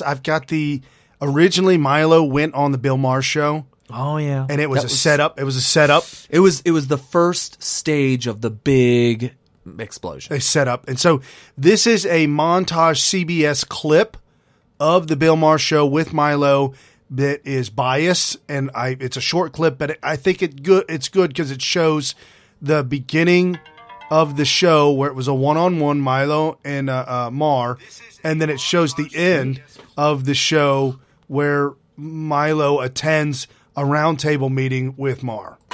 He is the controversial senior editor of Breitbart News and author of the upcoming book Dangerous, Milo Yiannopoulos. It was billed as a clash of left versus right. Real-time host Bill Maher, an outspoken liberal, taking on Yiannopoulos, a leading figure of the alt-right. I think you're colossally wrong on a number of things. That's okay. But if I banned everyone from my show who I thought was colossally wrong, I would be talking to myself. Maher booked Yiannopoulos this week in hopes of exposing the Breitbart editor on live television. But the two controversial commentators seem to share an agreement on free speech. The reason they want to police humor, which is very important to both of us, is that they can't control it, because the one thing that authoritarians hate is the sound of laughter, because they can't control what people find funny. And also because when people laugh, they know it's true. You see where they're going here? I love what they're talking about, and as an audience member, you can start to like them both now. Right. Yeah, of course. Because nothing annoys people or amuses people like the truth. Despite the cordial nature of the interview, this is CBS. Despite the cordial nature. Interesting. Yiannopoulos still managed to incite. Yiannopoulos still managed to incite. You got to hear, this is a big setup, and CBS is part of it, and they're trying to lay this, set this up for Milo's big fall. You say you don't hire gay people. Oh, no, you can't trust them to show up to work on time. Too much drugs, too much sex, they never show up to work, always making excuses. No. I mean, not as bad as women, but no, I don't hire gays. But that's... So he's being provocative. That's typical Milo. It's tongue-in-cheek comedy is what he does. It's HBO Comedy Hour. Right. Oh, there we go. But, that's just kidding. You're easy. You're very easy. Yiannopoulos has been in the headlines recently for his college speaking tour, in which he targets what he calls excessive political correctness. A planned appearance at the University of California, Berkeley was called off when the campus erupted in violent protests. The conservative commentator was also permanently banned from Twitter last summer after he was accused of directing a hate campaign against actress Leslie Jones. Which was not true, but I mean, I applaud that truthful way of saying it, that he was accused of directing. But the fact is that it wasn't true. He was accused. He was accused of it, yeah, but he didn't do it. Right. I do not accept that a Hollywood, that the star of a Hollywood blockbuster, that an A-list mega celebrity is sitting in a Hollywood mansion crying over mean words on the internet. Get over it. Yiannopoulos' appearance made waves on Real Time before Friday's show. Journalist Jeremy Scahill, who was scheduled as a guest, dropped out, saying the show should not provide a platform for what he says is Yiannopoulos' racist and anti-immigrant campaign. Yiannopoulos responded. For that silly man who had a hissy fit this week who refused to come on the show, that doesn't understand, is that if you don't show up to debate, you lose. Right. But the debate got heated when Yiannopoulos joined Maher's panel during a bonus webcast. You always have to fight with everybody. I don't! We were having such a nice time, but you always invite such awful people on your show. These are not They're so stupid. Look at... No. The panel guest included some very racist, leftist, hate-filled individuals. And they actually were stupid. One guy was in the intelligence field, and he went straight junior high on attacking. It was so immature and beneath what you would think somebody in the intelligence field would resort to. Oh, come on. You need to start inviting higher IQ guests, or this is going to be a disaster. First of all, wait. These are very high. Wait, hold on, Bill. You can go yourself, all right? Exactly. For CBS This Morning, I rest my case. Dude lost the conversation. He lost the battle and resorted to F-bomb. Multiple F-bombs, by the way. Multiple. Right. He got told to F off by several. So, but the thing is the fact that Bill Maher got along with him well isn't a huge surprise. When people were saying, I can't wait to see it, I've got my popcorn, it's going to be fireworks. Bill Maher, he used to be the host of Politically Incorrect. Right. And so he probably appreciates the kind of stuff that Milo does. I shouldn't say says. He's not going to go along with exactly the messaging. So then fast forward, we hear that Milo is to be the keynote speaker at CPAC. Yeah, like right after that. And which was weird. Right. And then all of a sudden, a guy connected to CPAC comes out with controversial statements that he had made, that Milo made in an interview with MMA, oh boy, I don't even know. Some no name on the internet. No. He was talking with Rogan, Joe Rogan. Oh, okay. Yeah, he was talking with Joe Rogan. The guy who's Fear Factor dude, and then did the announcements for MMA, and he's real big into martial arts. All I saw was that it looked like a webcast that looked like it was put on by somebody with $5 worth of equipment. Yeah, that's Joe Rogan. Okay. A couch and chairs and stuff, and just in his basement with his mom upstairs. Exactly. So anyway, then that, fast forward to that, and then all of a sudden, the controversial statement comes, and then CPAC cancels him. Breitbart workers claimed that they'll quit if Breitbart doesn't fire him. Milo comes out, resigns from Breitbart. His book deal, supposedly $250,000. Which I think was in advance. I'd be surprised if he doesn't get to keep all of that. Yeah, front for the book deal, cancel the book deal. He comes out, gives an apology, says, that's not who I am, And honestly, if you watch the whole interview, it was it was one of these shows, and you're missing the point if you don't know that community or the violence that causes a lot of these things that happen in the gay community. Fast forward, he then puts out that he's got another book deals lined up, so he'll be all right. Well, the book that he was paid to write is going to be released. It's going to be under another publisher, and he'll make probably even more money than he would have if they didn't try to destroy him this way. And based on everything that I've seen out of Milo and everything that I've seen out of just what politics in the past 2 years, he's going to come out of this fine. If this was a way for them, if this was honestly their way of trying to destroy and silence him, you've got it wrong, because people all around CPAC, somebody for Milo went around CPAC asking many, many, many people, do you think Milo, and everybody's that they interviewed. They didn't interview everybody at CPAC, but the majority of people all the people they interviewed that we know that they produced unless they cut out people that said no. Said yes. They could have. But a lot of people from a lot of different backgrounds who were interviewed by these people, young, medium, old, like 15 to 20 of them, they said, no, I don't think he's a pedophile. Right. So the whole point being the old saying, the only bad news is no news. Yeah. This has given him exposure in a way. Right. I thought he was devastated by the Twitter thing until he reported, oh my gosh, it's the best thing that's ever happened to me. Because he has other outlets for people to follow him, and he said his popularity exploded worldwide when the whole Twitter ban thing. He said he's never going to go back, and if he could do it all over again, he'd do the same thing. But And if you're looking for another place other than Twitter, go to gab.ai. I think it's gab.ai. I mean, I don't think gab.ai will do it. I think the platform. He's on there.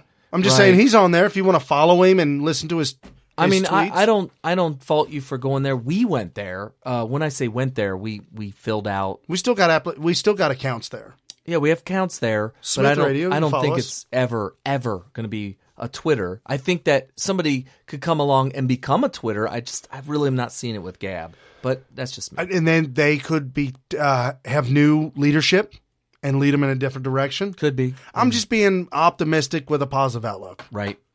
It's going to be a long, hard road to drive. Yeah. So, so Mike Cernovich had a nice, I don't know how many minutes we have left, but Mike Cernovich had the Bull Moose party, which was as expected. It was smaller than the Deport Ball, but the venue was a lot smaller.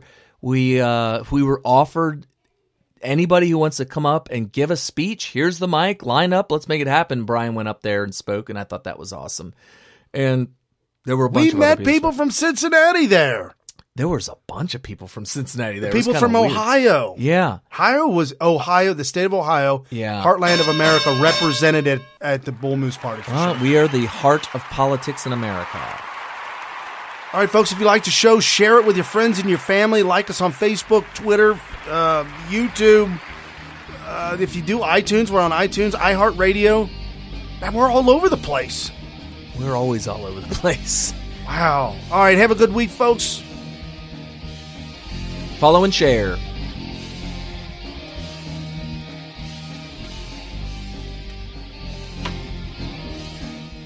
With unfathomable power. What kind of power? Unfathomable.